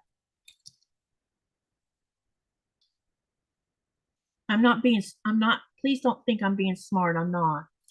It's just, y'all have to remember that Greenland is cut off from everything, and infrastructure is not what you think it is.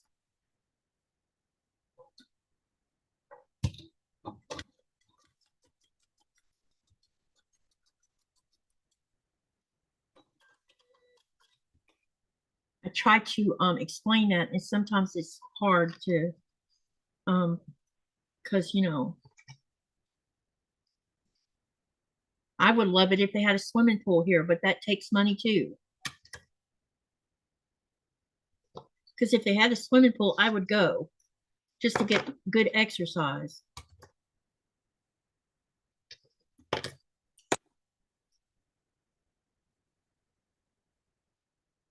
Nuke has a swimming pool, but Nuke has 20,000 people that live there. And I think Sissymoot actually has a pool too, because an interesting thing about Sissymoot versus Nuke. Sissymoot has about a population of, I don't know, let me look and see what the population of Sissymoot is. But Sissymoot's different than all the other towns in Greenland. And it's different because of the fact that it doesn't have it the way that they built this town and everything. There's a lot of infrastructure in Sissymoot because there's not all this mountainous terrain. It's like this area that Sissymoot's located in had very little mountains to get in the way of infrastructure. Here, there's too many mountains in the way of everything.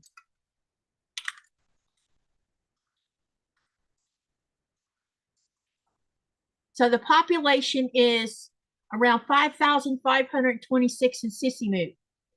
So yeah, so they're like Nuke. They have a wide enough swatch of land that they were able to build and put in a lot of infrastructure and stuff, including a swimming pool. Here, they would have to blow up rock to get anything done.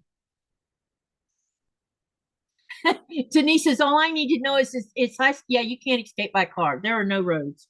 But there are no roads between towns anyway. Even if you got stuck in Nuke, you couldn't leave by car. I mean, you're in Nuke. I mean, you could escape to a different part of Nuke, but you couldn't like leave Nuke. You would have to fly out or get out on a boat.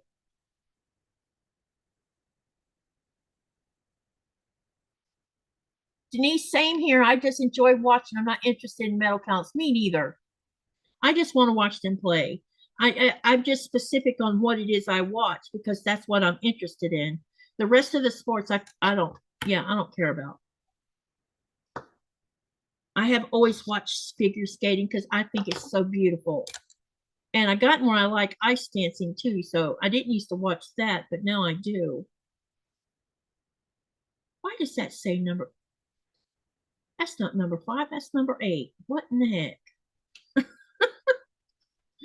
Oh, I just tripped myself out here. All right, now let's get this on. We have a lot of mountains here. That's why the new airport is 9 kilometers away because they had to find when they were deciding where to put our new airport, they had to find a place where there was relatively at least some flatness to it. I mean, they still ended up having to blow up a lot of rock to finish it off, but they did find an area, but you got to go 9 kilometers to get to it. So that's going to be an expensive taxi ride.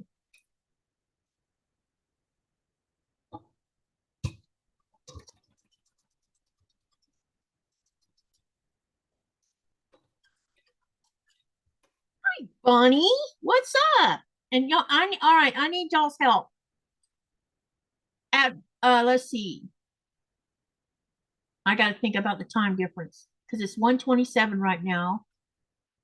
So in 10 minutes, I need someone to say something because I'm going to have to get off my live. Look what I done. I sewed right here.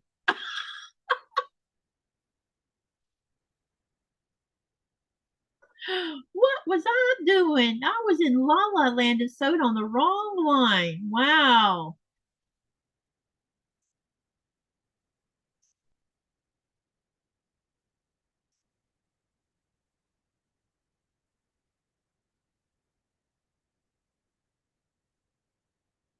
Yeah, the reason I'll be shutting down the live is because I'll be sending you guys over to Williams because I'm going to go over and be on his live. And I've got the channel set up to go ahead and just dump you right into him.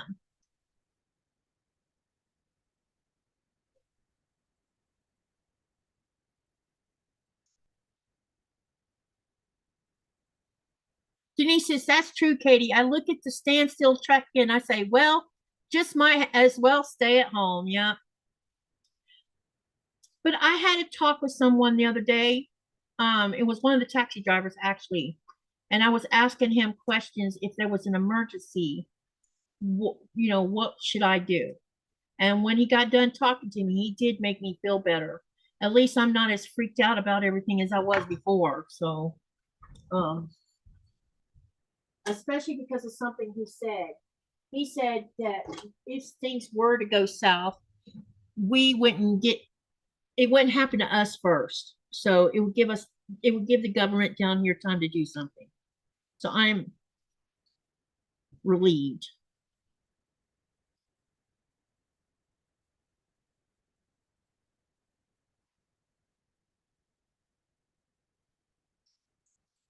Hello, Jennifer.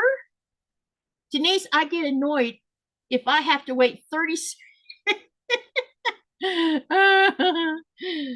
Y'all, you would be annoyed if you had, here's what I had to learn about living in Greenland. When I first moved here, it's a real education when you move to a country like this from life in the fast lane of the United States. It really is. And one of the things I had to learn, first thing, patience was one of them. Secondly, nothing ever gets done in fast. It takes time. And you have to learn how to be patient while you're waiting on said things to get done. And no amount of complaining or getting angry or being unhappy about it is going to make it go any faster.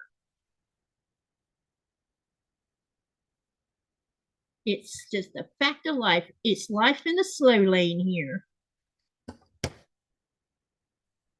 And that's hard for, us Americans who are used to used to getting in our car and one of the biggest things I missed is being able to get in my car and go to the store and get whatever I wanted. Now, you know, and I missed that ability for a long time, but now I'm okay with it. I'm fine. Now I'm finding ways around it. It just takes longer for me to get what I want. Like shipping stuff from the United States to here. If I want it bad enough, we find a way to get it here. Some things I'll never be able to ship through because it's not doable, but the ones that are not doable for shipping, I end up bringing with a suitcase. So it works itself out either way. Okay, we're doing number 8 now. And I only need a small piece for number 8.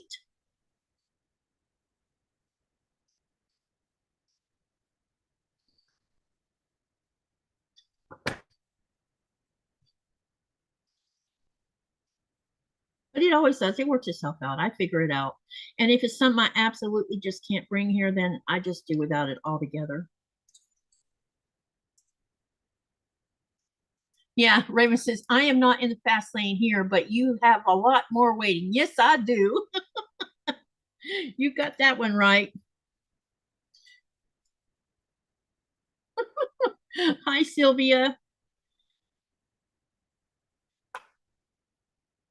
Let me know when, let's see, now we have 8 minutes to go. Did you see my elephant? I did. I commented on it too, Bonnie. It's cute. I love it. It's super cute. And thank you for posting it on the community tab. I really appreciate it. Y'all can share. Now that you know how to share your picture on the community tab, please do. I finally figured out how to comment on it.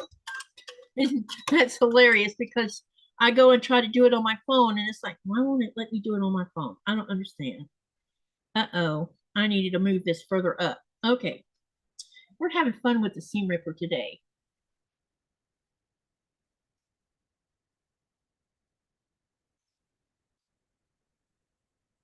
Yeah, y'all need to go see Bonnie's elephant. She posted it on the Greenland Quilter community tab. It's super cute.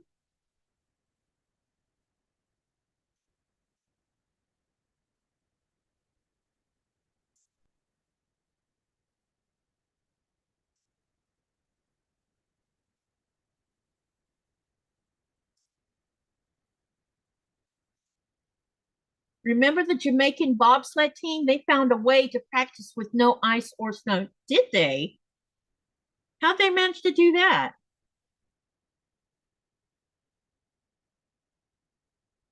They must have had something they could use that makes it slick like the snow.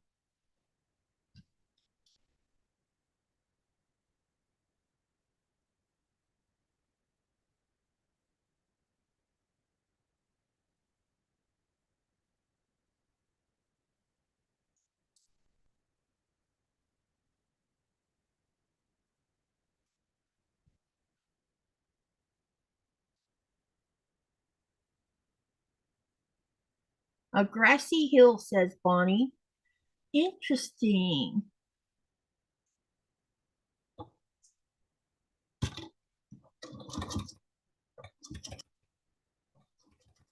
Oh, what has got this thing stuck? Let me guess, it was the straight pin. No, it was something else. Uh-oh.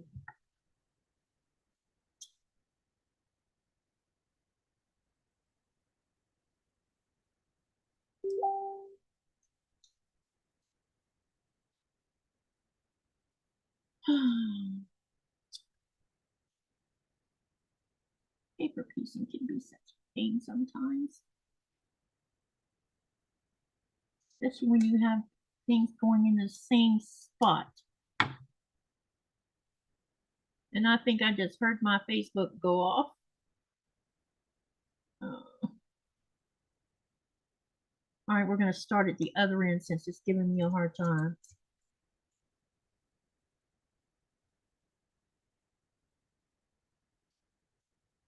Okay, let's do it from Yeah, now I know where I got to start at. Right there.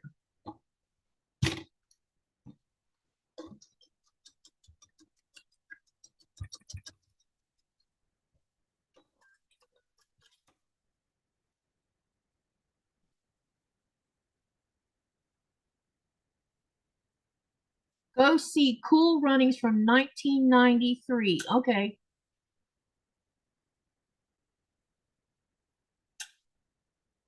Oh, it's my honey.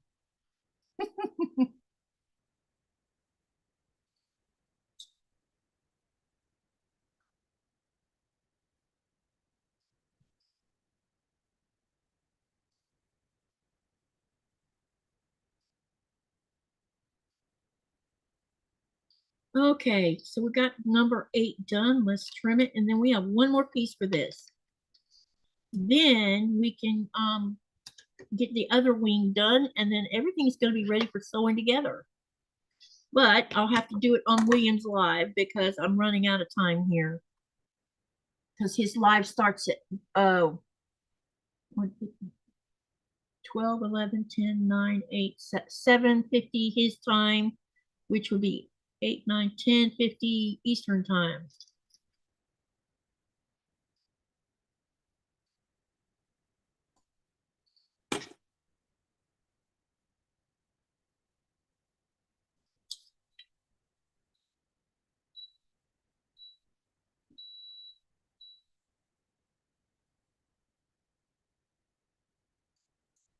I have a cat sleeping on me, says Sylvia.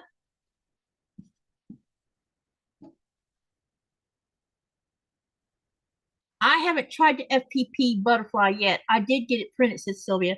Yeah, take your time on this. It's not for the faint of heart. I can tell you that right now.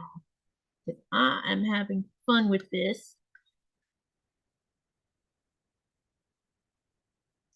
No, it's not hard. You just have to take your time and don't fly through it because it's really easy. Well, let me try saying it this way.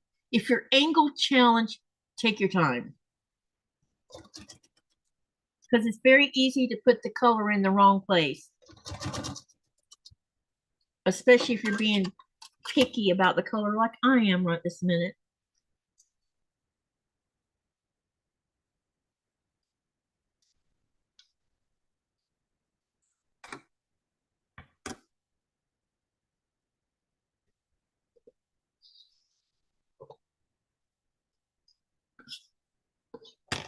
I hate how that does that. It's so weird. All right. We got one of these wings done. Let me press it out.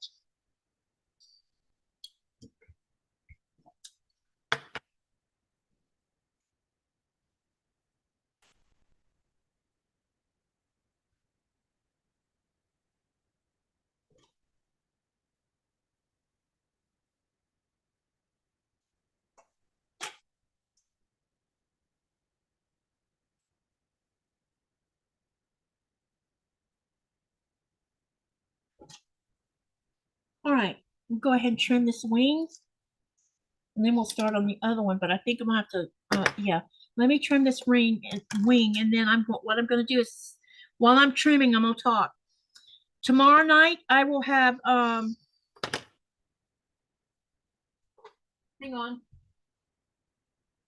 I'm just updating you on what the plan is for tomorrow. Today is Wednesday, so tomorrow I will have Andy from Crafty Witch 232 on with me. I'm not sure what she is planning to sew. I do know that. I don't know what she's planning to sew. She'll let you know tomorrow. I will continue working on the butterfly, more butterflies, because I need to make 9 of them. So we'll see how far I get tomorrow.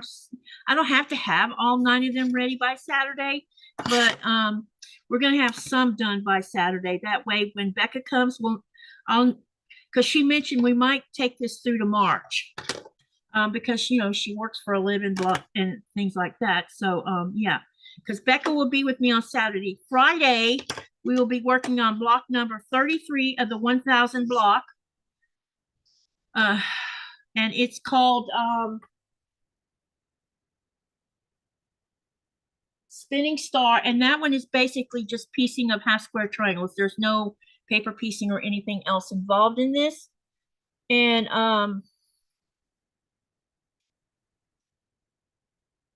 then Saturday will be Becca, and we will be continuing on this butterfly project then. So that's what the plans are for the next 3 or 4 days. And then Sunday, I will be on Sherry's channel for Alice's Wonderland on the next 4 blocks that we got to do. I also will be doing a live later that evening because I'm doing this 28-day challenge. So we'll have that, and I'll let you know when probably either I will work on Alice's Wonderland blocks if I don't finish them during Sherry's live, or I'll work on Katie's Creative Chaos or Dragon Fruit something. I'll tell you when I get there. And this is what this butterfly is going to look like so far. So anyway, if you mixed up the colors, who would know it wasn't just a choice you made? I don't know what you're doing other than making a butterfly. Yeah, I'm making a butterfly. Wait, let me move this out of the way. You'll see what I've been doing. I've been laying it on the top so you guys can see it come together.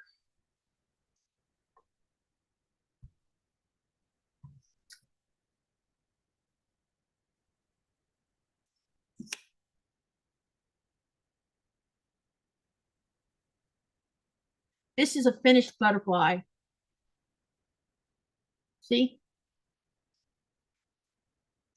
This is the new one I'm working on right now.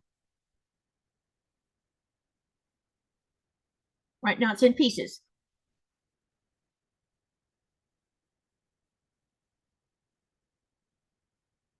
Okay, all right. Okay, everyone, I will see you tomorrow. Tomorrow's live will start at 7:30 Eastern Standard. No, 4:30 Eastern Standard Time. It's my regular live because tomorrow is Thursday. So yeah. Yeah. So if you want to follow me on over to oh, one other thing real quick. Quick. Let's do this poll. What country has the most crafters in the world? 42% chose the United States, 9% chose Vietnam and Indonesia. Y'all are going to be shocked about something in a minute. 42% is China and India, and 6% is Japan. The top crafters is China and India, with Vietnam and Indonesia coming in second place. And there you go. Okay. Tonight's late, not tomorrow. Tomorrow's the usual time, 4:30 Eastern Standard. All right, thank you everyone for sitting in the live with me tonight. We'll see you tomorrow on my regular live at 4:30 Eastern Standard Time. And I'll see you over on Williams, should you want to follow me over there. And Raven says, I win. Thanks, looks good so far, Katie. It's beautiful. Thank you, Jean.